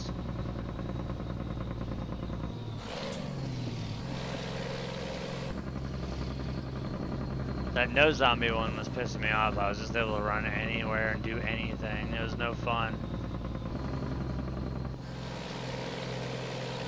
Gotta have something to do other than just run around and loot shit.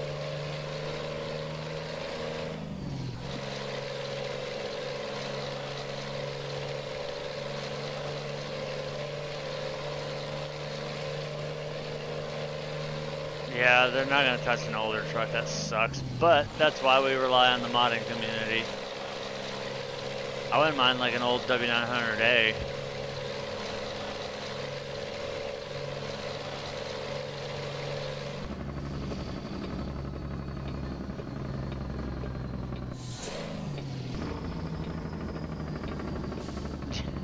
Yeah. I remember my last visit to the gun range, and surprisingly,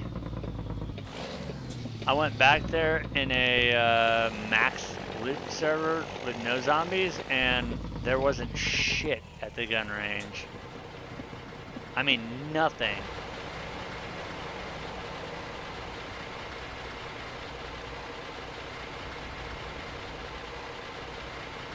I didn't even find a gun. Found a mag for an M9, but that didn't help me none.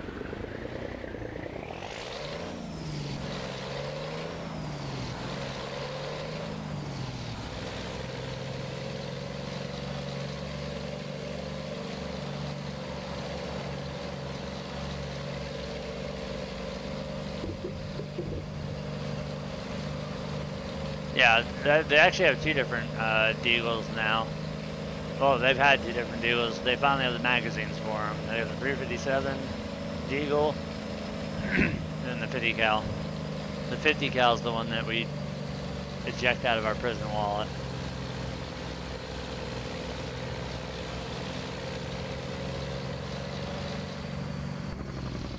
All I know is that I did play around. I actually got the mag and some ammo for the 50 cal. That is not a gun you really want to fire unless you want to get all the zombies within like fucking the entire quadrant that you're in after you. I was in a city on a roof, headshot one zombie with the 50 cal, and yeah. I literally had about 100 zombies on me.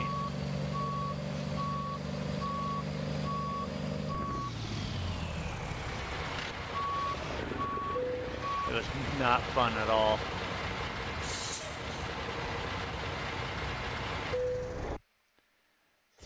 Alright, so we drove 855 on that one, making our way up. LA does not have a lot of loads. Well, that's something simple. Going back to Phoenix, that's what, 357. I think we'll do this run here, and then we'll call it a good day. I'll take a little break.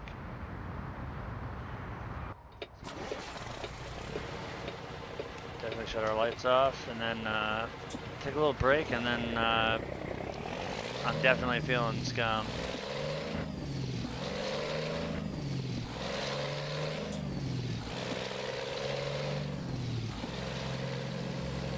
So that'll put us in a good spot too. We'll be in Phoenix.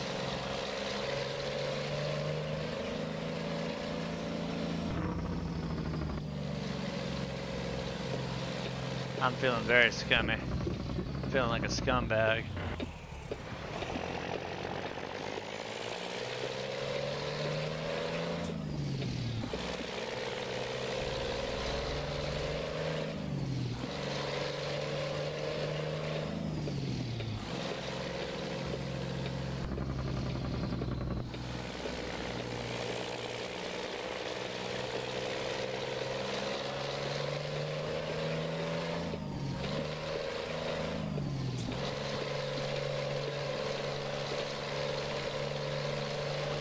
So we're gonna take the loop, get back on basically the same route we just took.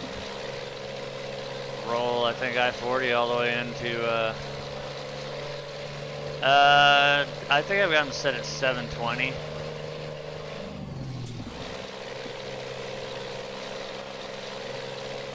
In-game graphics are maxed. But as far as the stream, I've got it set for 720. I know I can push 1080 now. I need to experiment around with that, so I'll probably do that with Scum. I'll try and throw that one up in 1080.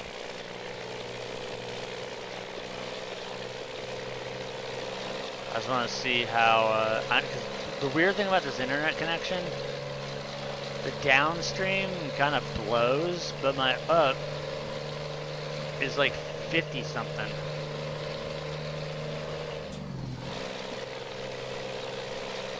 It stays like right around anywhere from 45 to 56 upstream, which is really, really weird. And I know the up is the more important one, so I'll change settings in OBS over to 1080 instead of 720.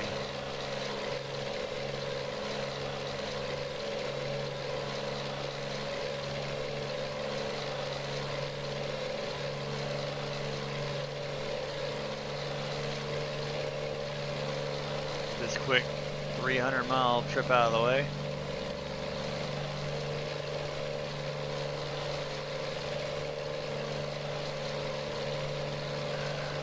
Pretty sure I have Mortal's engine. Yeah, I know I have Mortal's engine pack installed.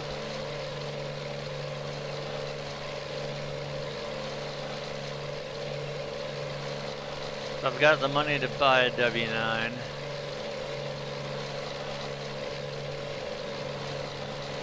Oh god, 320's gotta suck.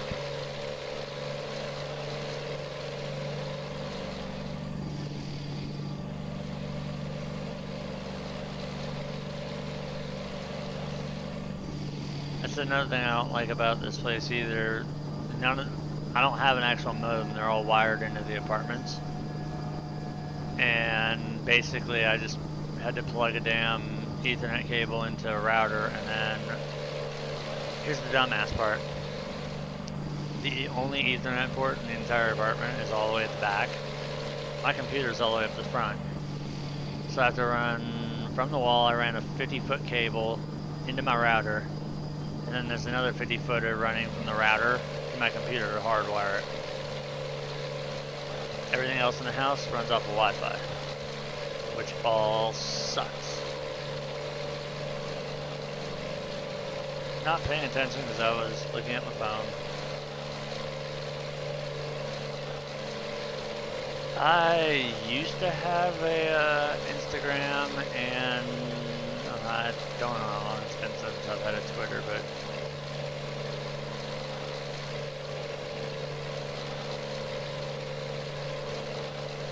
I've been looking for more places to branch out. That way, when I go live, more people know about it.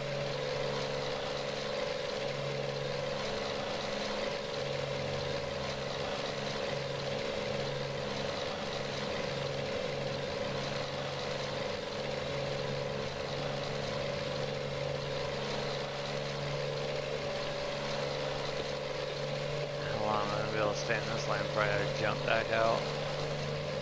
Not long.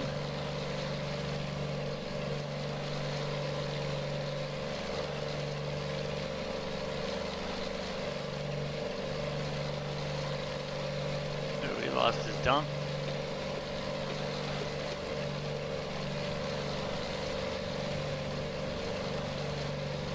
Not a good place to have your trailer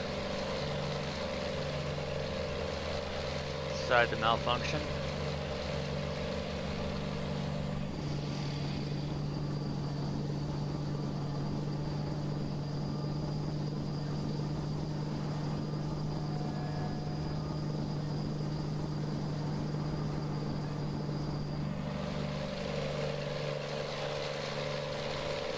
Yeah, that's the main reason why I was thinking about getting it back. I'd have to get all those and then link that down in the description.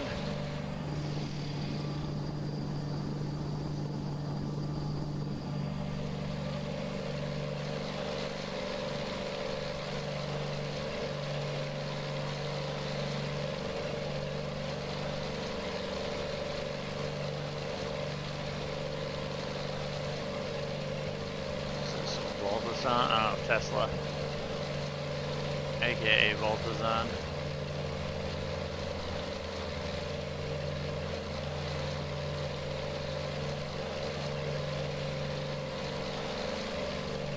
So this should be an easy trip. I don't see why it'd be any difficulties on this is straight interstate pretty much the whole way.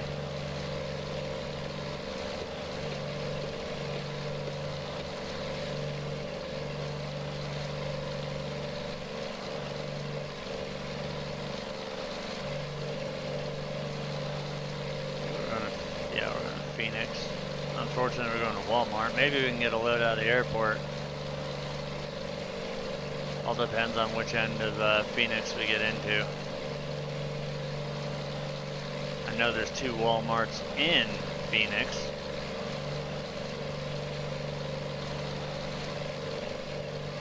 All depends on whether we're on the, I think it's the northwest and the southeast. One of the 2. Do know that there are 2 Walmarts.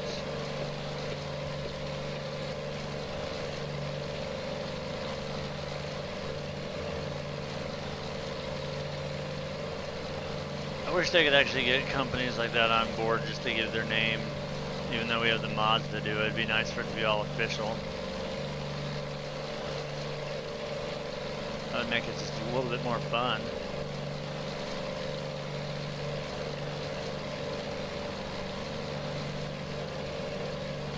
I almost kind of want to see if I'm a high enough level to, oh, that kind of hurt the wall a little bit. I'm trying to get that damn bank loan paid off. That way we can make straight money. Just doing this cargo market, you're not making a lot of money like I was just doing random trailers. Deliver from here to there.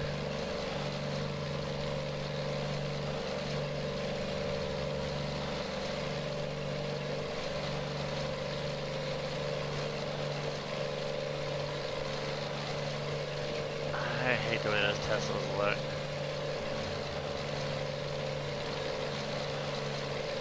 Supposedly, I forget who it is. It might be Tesla, it might be Mercedes. They're coming out with a completely autonomous driven truck.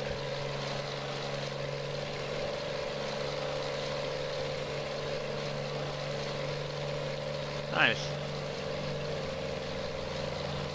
Drafting this Louisville Mills truck, a little side draft.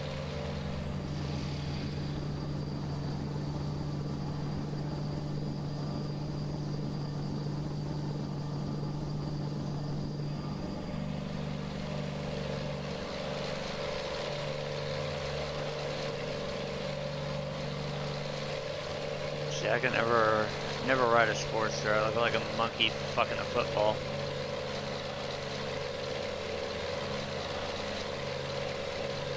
Hell, I had a soft tail and I still looked like a monkey fucking a football.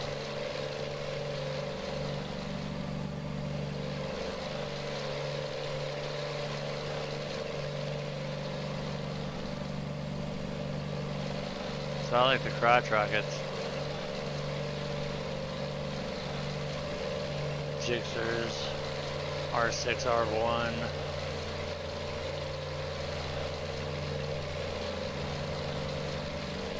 Any of the ZX series from the 6 up.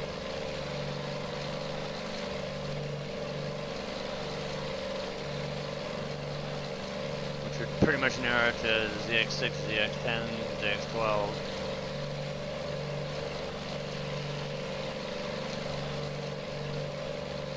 Well, the Ninja 650 is pretty fun too.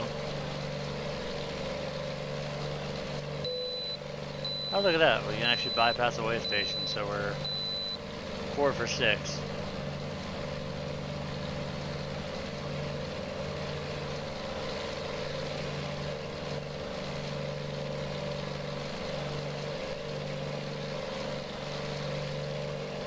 See, I'd never buy a brand new one.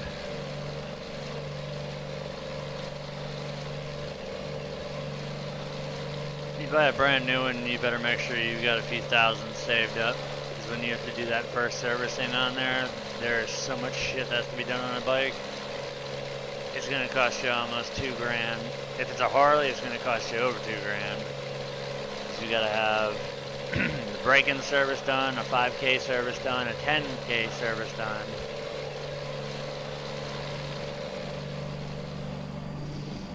And each one of those, how the hell did he get a 2018 for $100 bucks?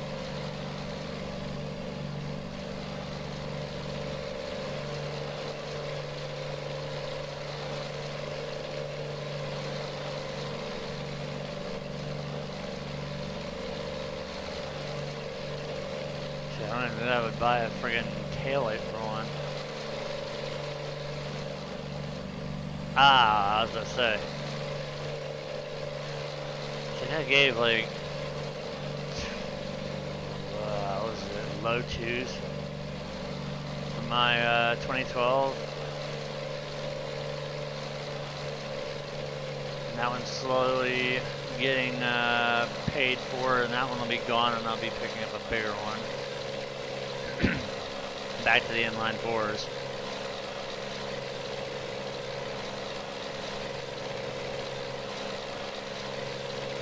Maybe like a 600 or a 650.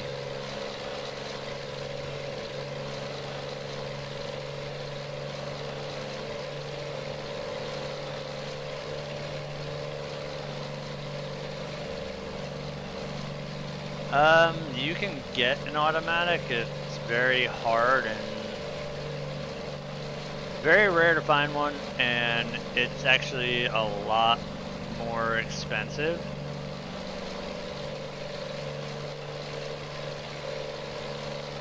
But I kind of really like the 1 down, 5 up.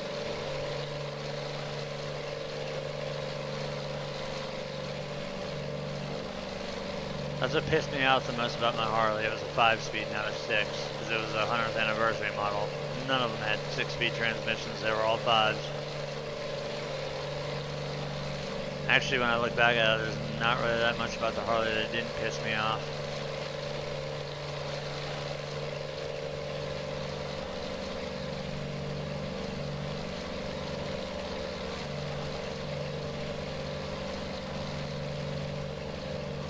That thing was just a money machine.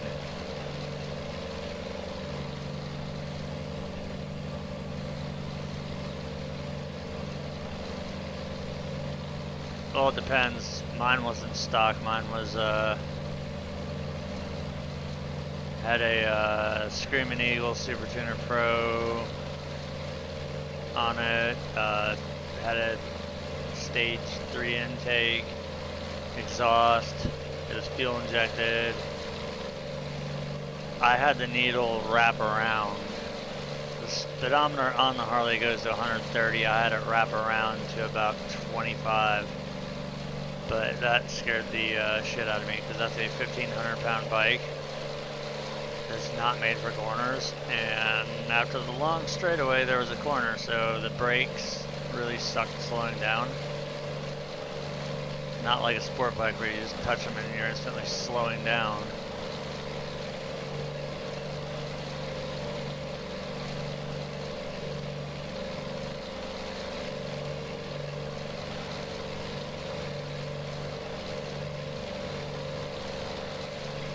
And that was the other problem too. Even though I changed out and replaced brake pads and everything, like my back brake, we bled the piss out of it. It's still, the back brake was about maybe 50% with new pads, everything the way it should have been.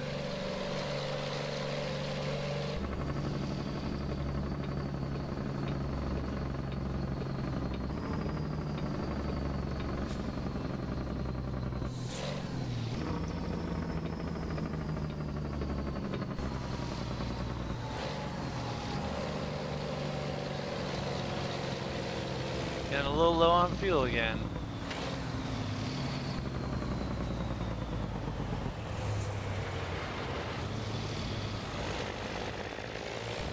That's gonna hurt. Holy shit, dude.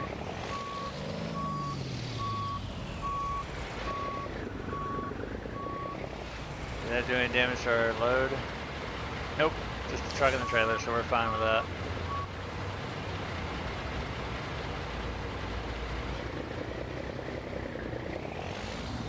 Oh, you were gonna stay there, you little bastard.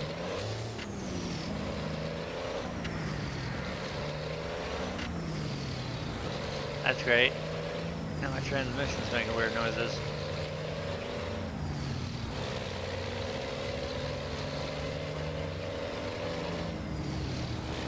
This one could probably easily do a burnout if that was possible in the game. I think it would easily, hands down, be able to do a burnout.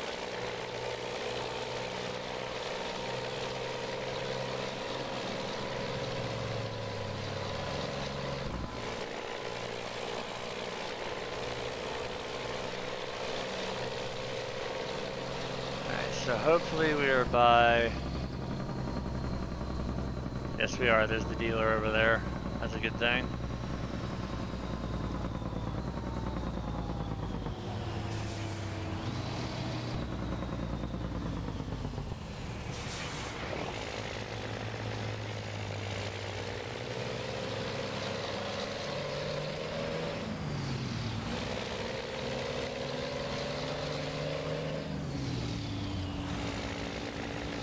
.92, so that's going to be drum rear disc front.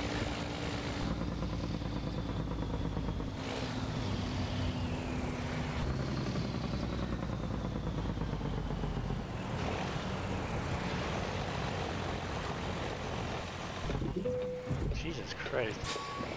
I'm just trying to destroy my truck.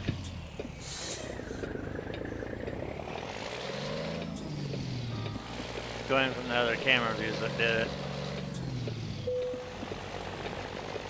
I love when I come into places like this and it's an easy drop off, and then your unload's a bitch, or your turnaround's a bitch because you gotta go up, all the way out another way. What's up, Martin? Yeah, I'm gonna blame the camera. That's what I do. I blame other things. Srocco, LA, San Diego, Grand Canyon.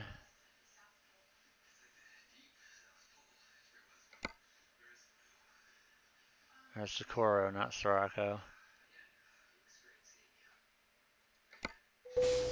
So we've got our load. It's raining. We're gonna go over to the service center. We're gonna get our truck fixed.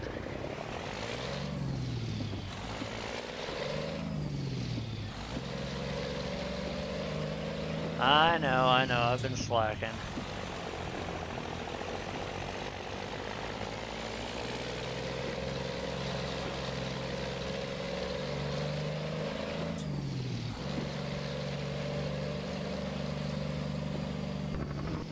Figured yesterday after doing the iRacing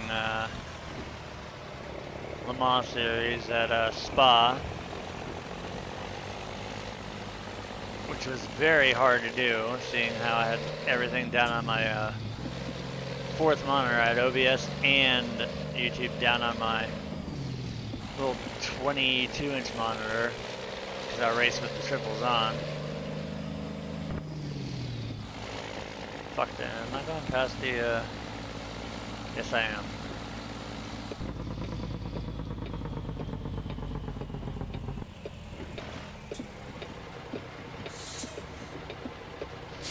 Is this the four-way stop?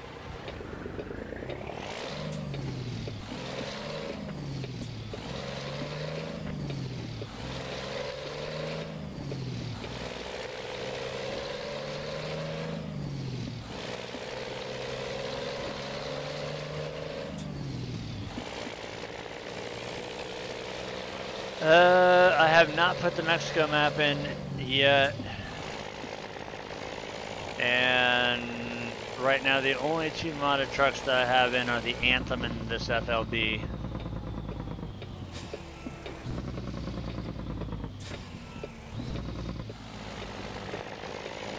What was that Charger trying to do?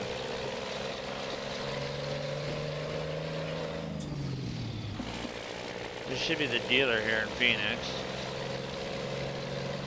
Which it is.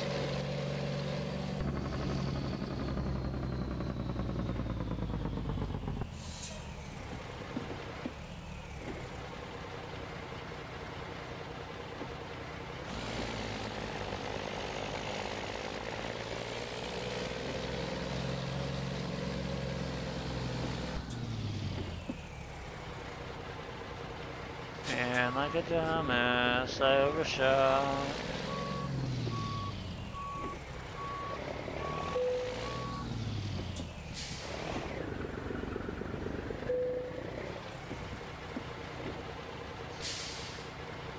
Alright, let's service this sucker here.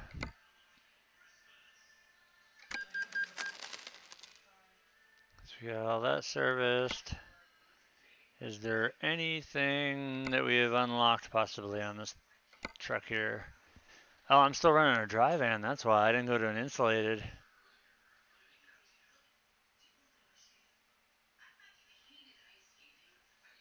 I always go to a reefer too, but see what an insulated does.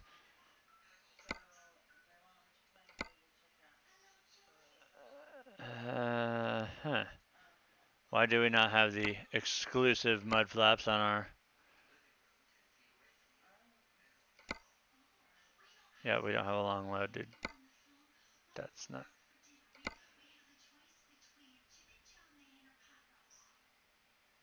Did they update the, If they updated the, coast to coast and, the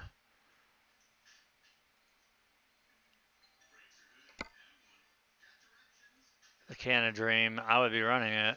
I didn't check to see if they had or not.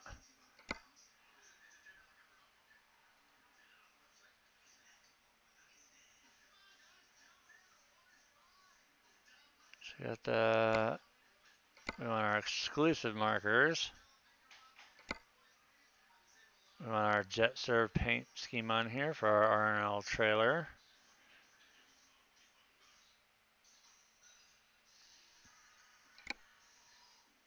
Ah, you bastard. Okay, seeing how we,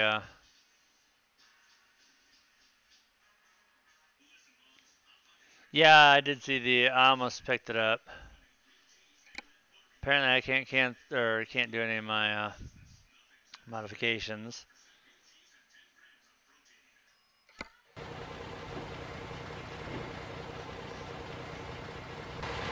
Because, oh god, look how far we have our airline stretched out and our electrical.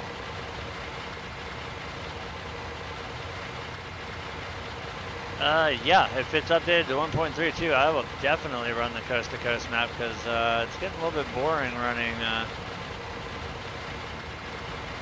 the same 4 states. It'd be nice to make it out to other places again. Stop drinking all this freaking coffee. Uno momento, por favor.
So far, the only thing I've noticed with this trailer customization thing is that we should have tankers.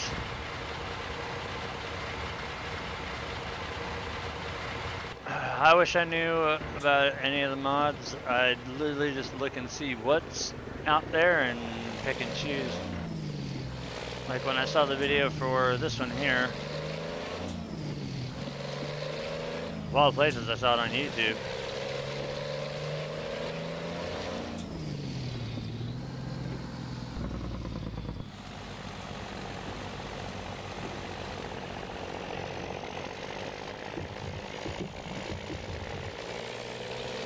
Alright, so let's get this sucker going here.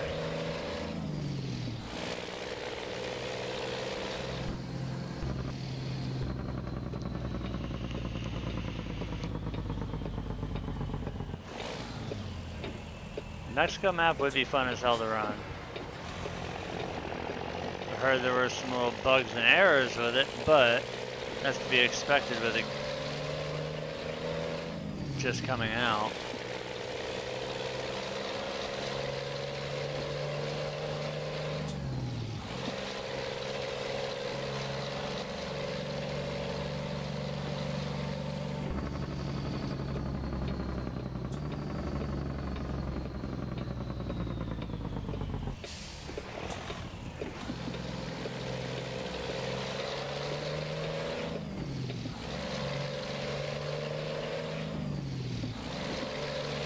And we're going to stop in here and fuel up.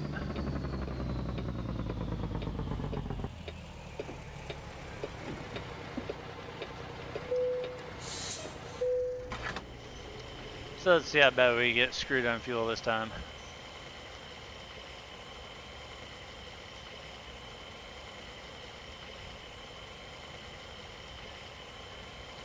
$4.63.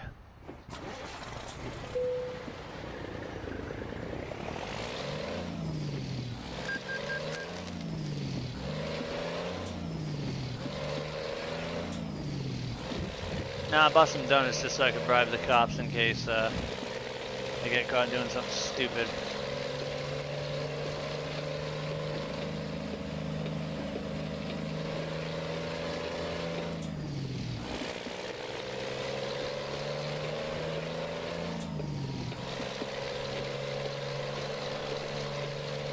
Alright, so since we can't change our trailer type yet, seeing how we already have a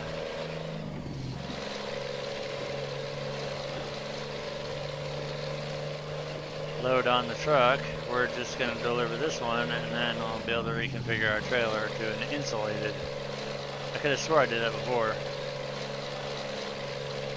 Nah, I love the 3000 Utility R. After I wrap this one up here, I have a feeling that I'm going, oh, not a feeling, I know I'm going to download the 3000R and some skin packs for it. Hopefully they got like an RNL or something, or I'll just throw up a different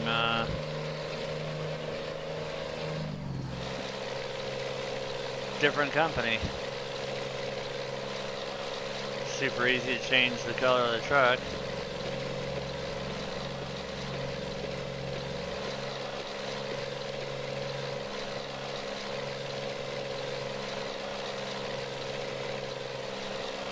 We got another short haul here.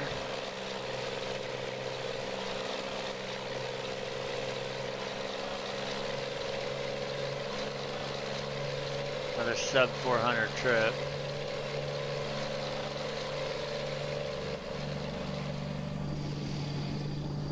We should be able to knock this one out pretty quick.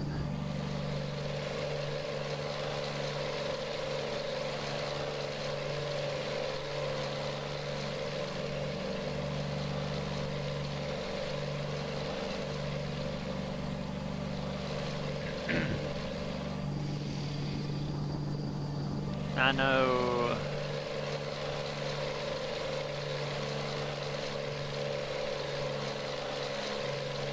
Nice.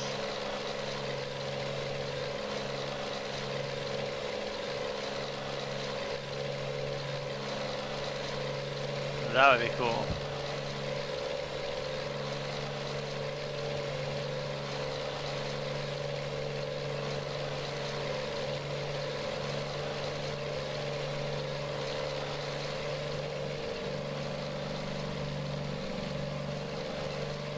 I know most of you guys out there are regulars here on the channel, but if you guys are new and you're liking what you're seeing, don't forget to smack the like button, and if you want to see more content like this and all the other dumbass games that I play, with usually very comedic results. Don't forget to slap the subscribe button as well. Now that things are transitioning into fall, I don't have as much stuff to do, so I'll be doing a lot more. I'll be back to a normal pace again here, let's say, of creating content more frequently. Instead of like once or twice a week, it'll be almost on a daily basis. So if you don't want to miss any of it, make sure your subscribe notifications turned on and all that good crap. Like I said, once Oregon comes out for this, we're going to be playing a ton of this. We got Farming Sim 19 coming out in November. Going to be a ton of videos on that as well. We still have a series playing Scum, so there'll be more of those videos. Hell, who knows, I might even play more Battlegrounds, even though I haven't touched it forever, mainly because there's so many cheaters.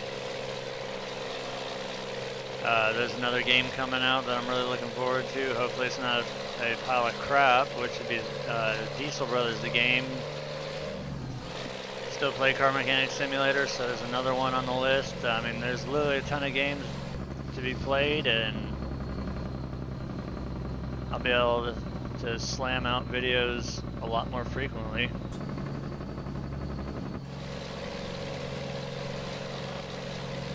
I think we're coming up to town here, so, oh shit, sorry car.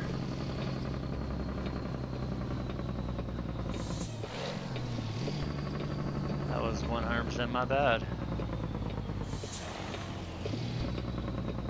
Yeah, I bought that for PlayStation, and it was a, I'm not a big fan of it.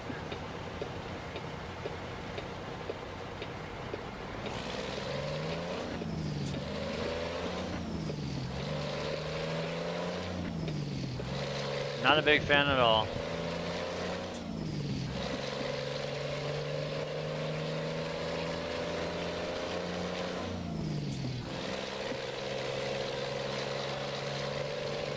I love how the original crew is still like, well, actually you can get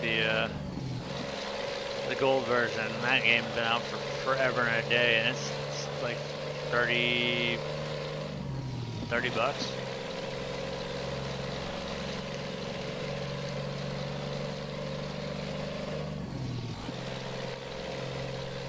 Alright, so they're going to have us literally drive through the Grand Canyon.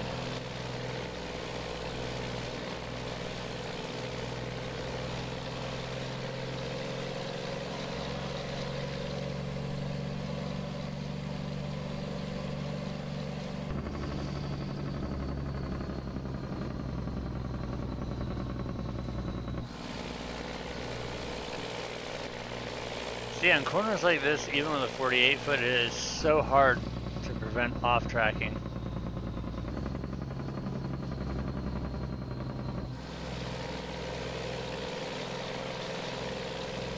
Especially on a corner like that. I mean, you can get to minorly off track.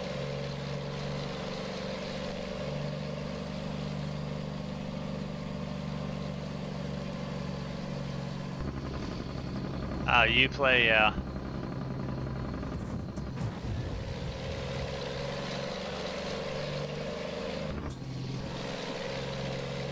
No, my Steam profile should be a big black background, and it should say Die Hard Live TV.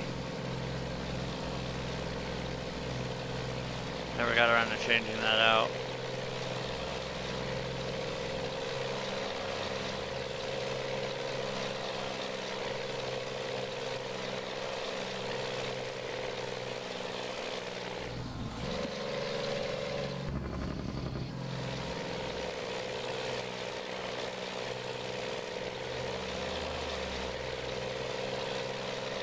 Hell, we could have stopped and got gas in a super scenic location there.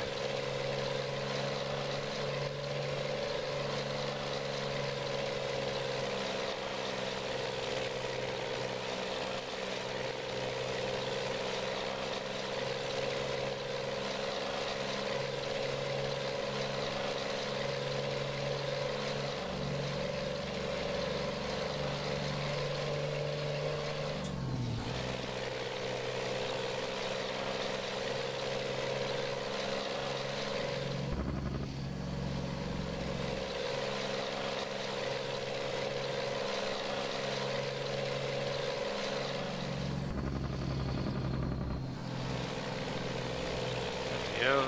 Turn our lights on. Beautiful view there of the canyon.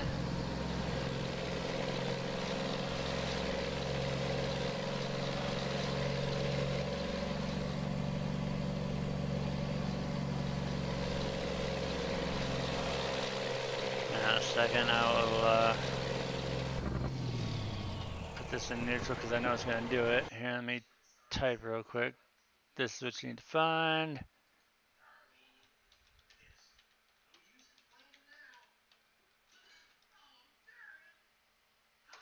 There you go.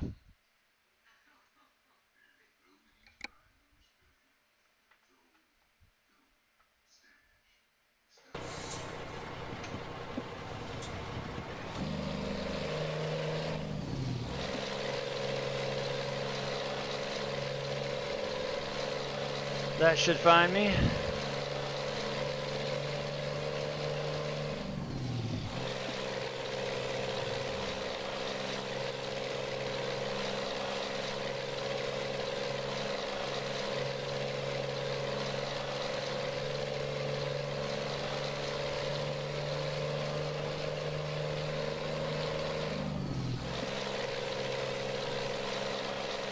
Yeah, you will. It's because we moved from a house to an apartment, so literally I'm in what they call the dining room, and it's all an open floor plan as far as the kitchen, the living room, and the dining room, so you will hear a TV going in the background. It's all open space.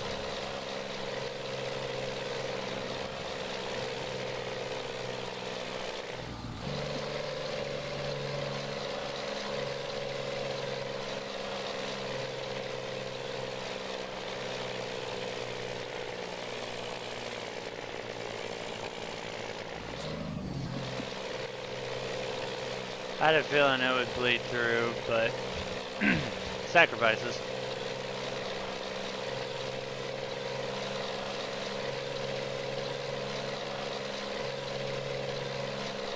No, did not move to LA. I literally just moved to the other side of the county that I lived in before. Well, still live in the same county, just moved to the other side.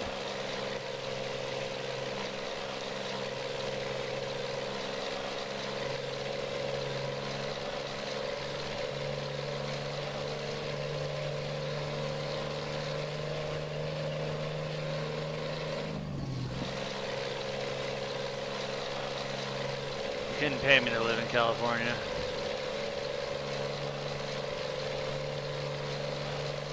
Considering I'm a Republican and that's a Democrat liberal state where they don't like guns, yeah, me and them would not get along very well.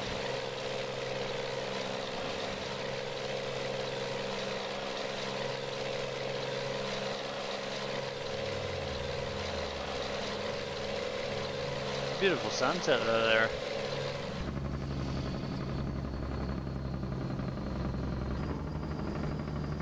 Beautiful thing about driving a truck, if you don't like the scenery, it changes every mile.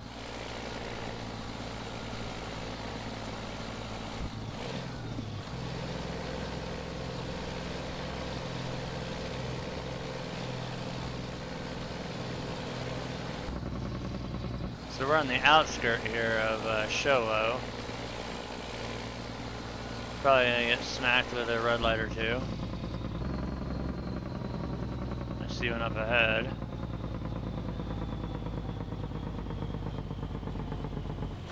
Yeah, you're allowed to have them, but not the kind that I have. Oh, that wasn't a red light.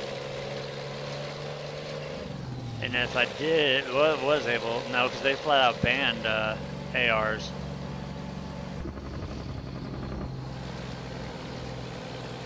And didn't they limit the number of rounds you're allowed to carry in a magazine to 10?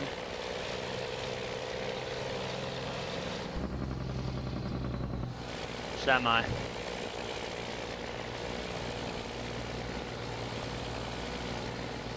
Yes, that's my Steam name.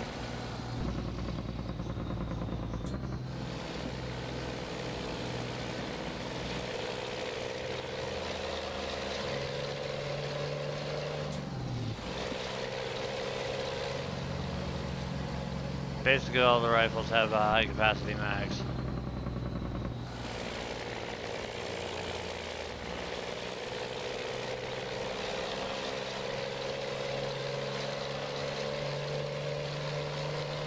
No, AR-15,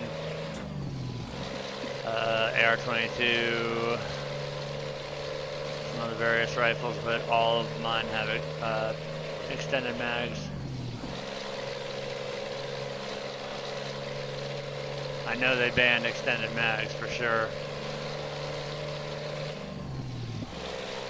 Like 17 round plus for handguns, and I know my AR mags are 25 plus 1 in the chamber.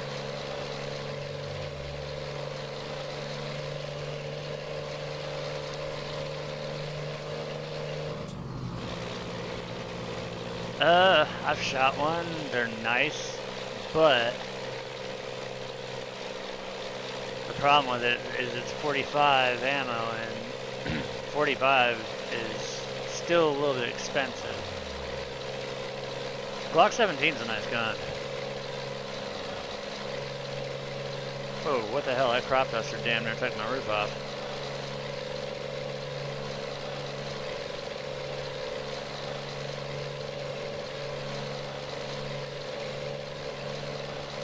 You really can't go wrong with a Glock, period. And, the 19 is the full auto. And that you have to have a $250 federal tax stamp to own a fully automatic weapon. Has to be registered with the government.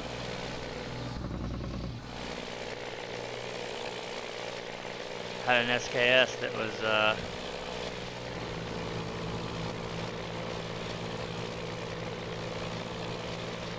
modified firing pin that would make it full auto. So I wouldn't want full auto. If zombies come, you want headshots. A full auto, you're just gonna be, unless you've got thousands and thousands of rounds already pre-packed and mags, you're screwed. Plus the Glocks don't have safeties on them either.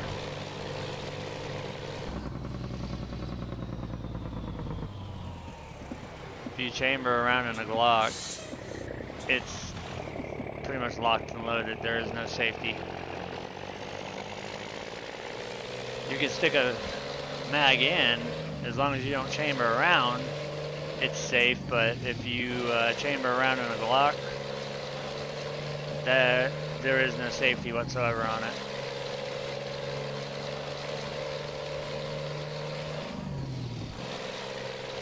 My brother's got 2 of them, and one of them got discharged because the dumbass was, not my brother, but somebody else was messing around with it and fired a round into the ground right next to his foot. Yeah, I got your request. As soon as I wrap this up, I'll accept it.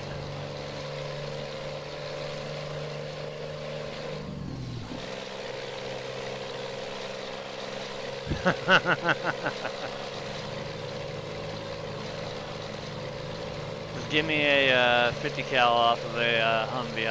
I'll be fine with that.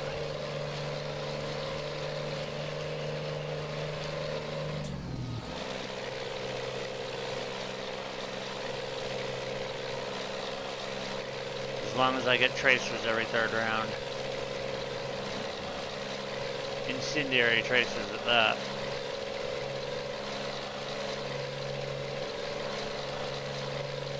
I don't want those stupid ones to just light up. I want stuff to set shit on fire.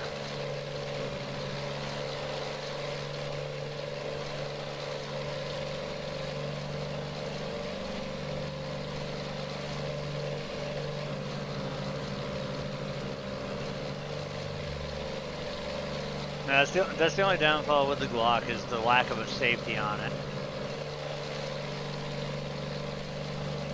Well, the safety is not having a round chambered. Once you rack that round in there, if that gun was to ever fall, I know the 17s, the older generation, I forget which generation they're on now, I think it's like the Gen 3 or Gen 4, I think it was Gen 2s had a problem with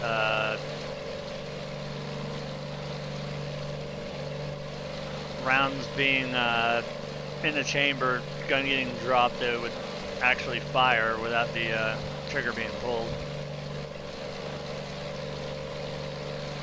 I don't need to keep one chambered because I can rack one extremely fast, so.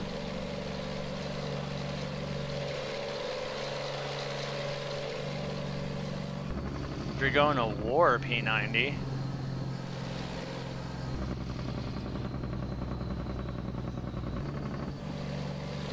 I used to use dual P90s on Call of Duty. That would piss people off so bad.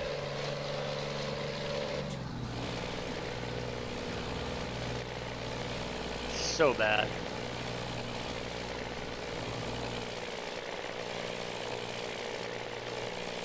I think my favorite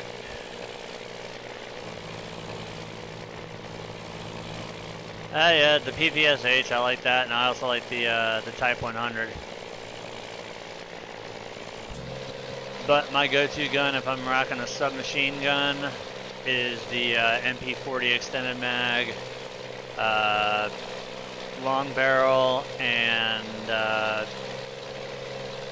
rapid fire.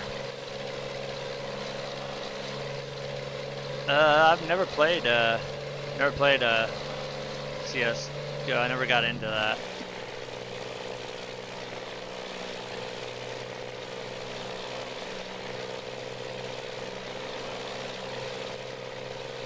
Mainly because it's just too much pay stuff.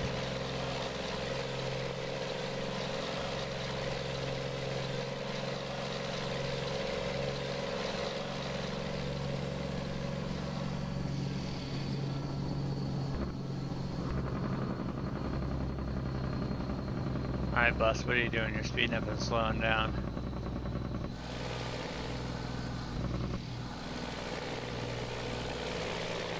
Oh, what mode was it? We were playing Infected, and that's where I started using the Type 100, because your backup was a pump shotgun, and I kind of fell in love with the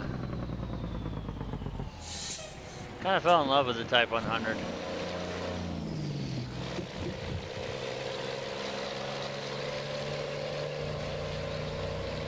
And then when we were doing the shipment, because of the double XP, the MG15 with the extended, the dual drum on it, that would piss a lot of people off too. Take it easy, Pierrot. Thanks for stopping by. We have got, what, 39 miles to go.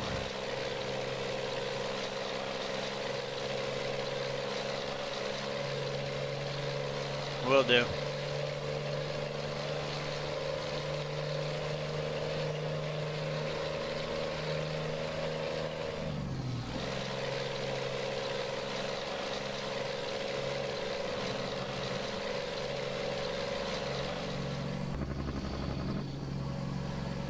I keep catching this bus. He like takes off and then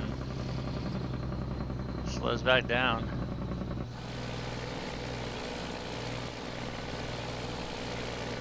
Yeah, I was just thinking the same thing. I looked at the clock, it's only 2:50. Feels like it's like 5 o'clock.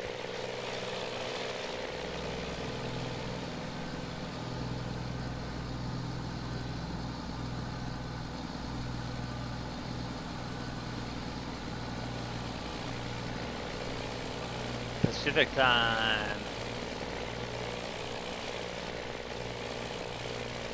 I'm Central.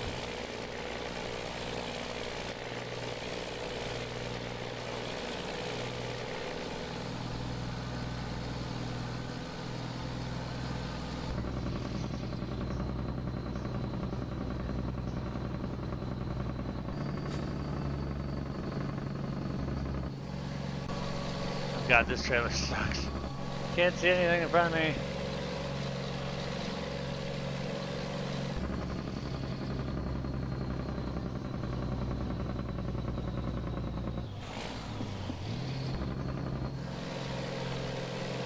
Alright, so we're in Socorro. We have 4 miles to our drop off.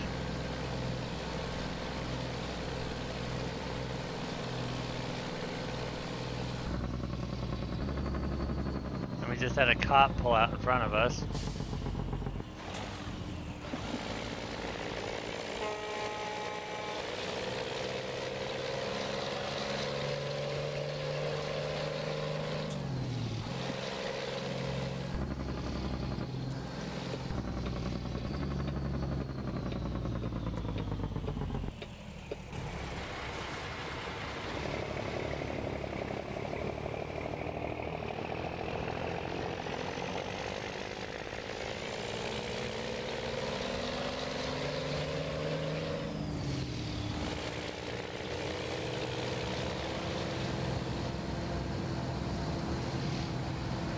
Like these intersections.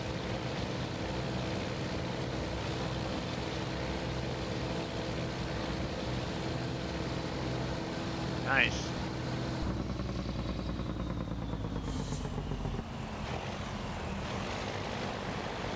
Oh, we're delivering to Whole Foods.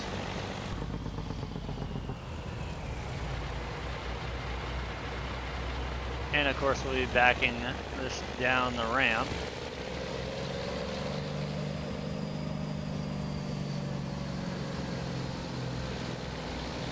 Thank God I got the cab over because I can make these nice tight turns, get lined up, and I don't have my truck hanging over the curb.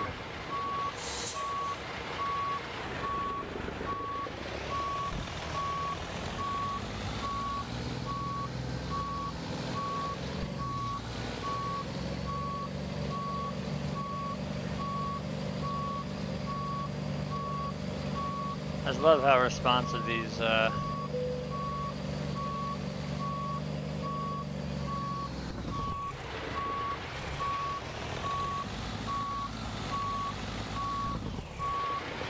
cab overs are, especially short wheelbasing.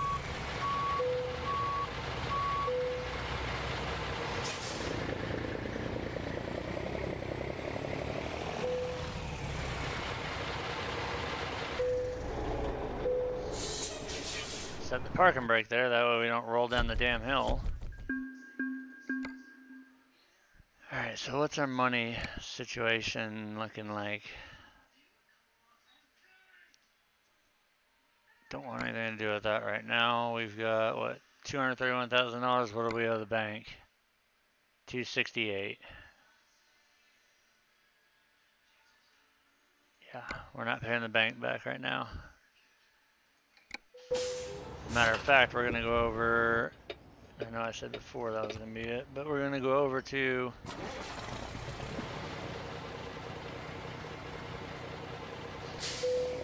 parking brake. Oh yeah.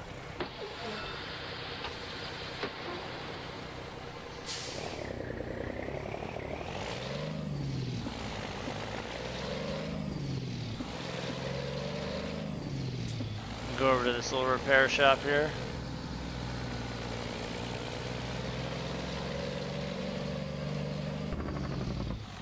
Where is it? So we gotta make a left out of here, bang a left.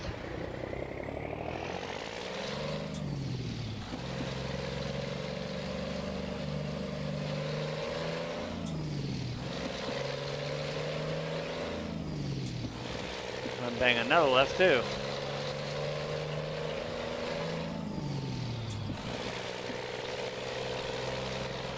Over here, and we're going to change out our trailer. We're going to change from a standard dry van over to an insulated.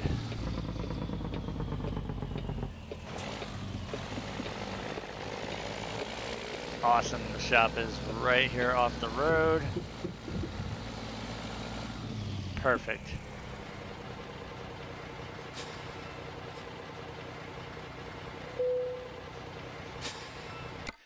Alright, so let's mess with our trailer configurator here. I want an insulated. Keep the 48 front axle, throw our no carriers on it. We want our exclusive down the sides. We've got our arrow side skirts. We still are rocking the wrong rims. I want that. I hate the super singles on the back. I thought it'd look cool, but it doesn't. Our exclusive mud flaps. Now we should be, let's double check. So we're in an insulated. We owe 30 something $1,000. So now we have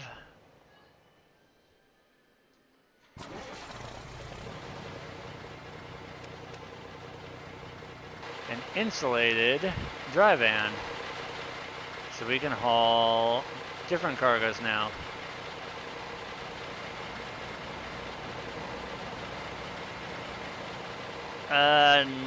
I've got Goodyear and other stuff like up on the truck. I'm rocking good. What the hell? I don't have Michelin's on the back. Yeah, good thing I spun on to see that. What the hell is going on? Why is there Goodyear and then there's Michelin's on the rear?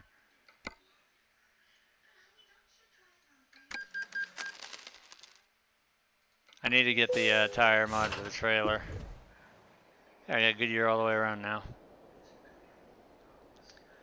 And for shits and giggles, what do we have?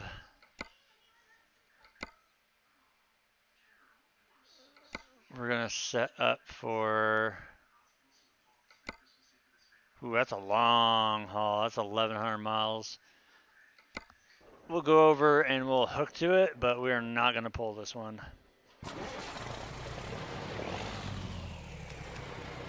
Might get us ready for it. Ooh, look at down the side of the trailer now.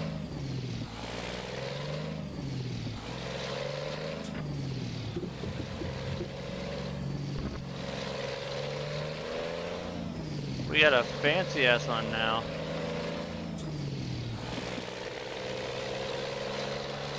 It's probably the fanciest R&L carrier's trailer I've ever seen.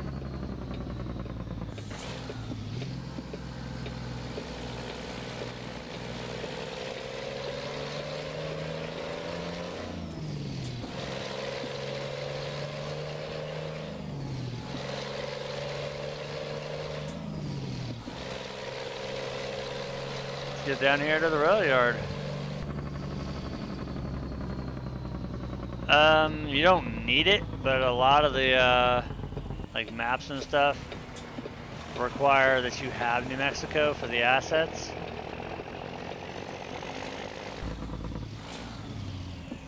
But no, you don't have to have any of the DLCs.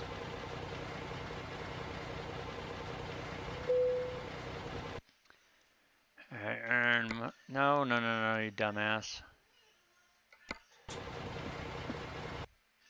Cargo market. Alright, so where are we backing in? We're backing in between these two over here.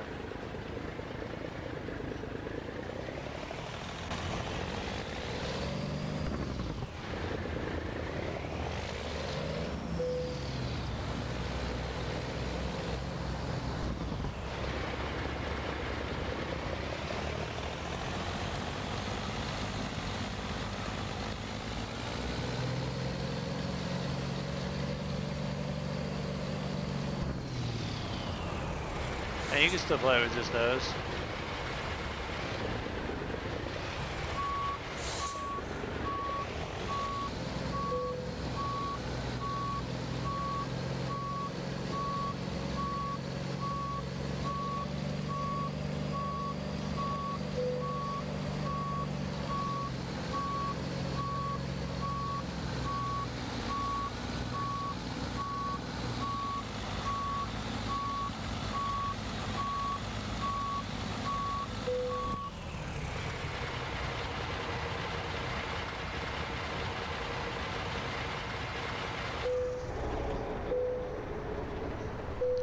Alright, so we got our cargo loaded in. So we have 1,119 miles to travel.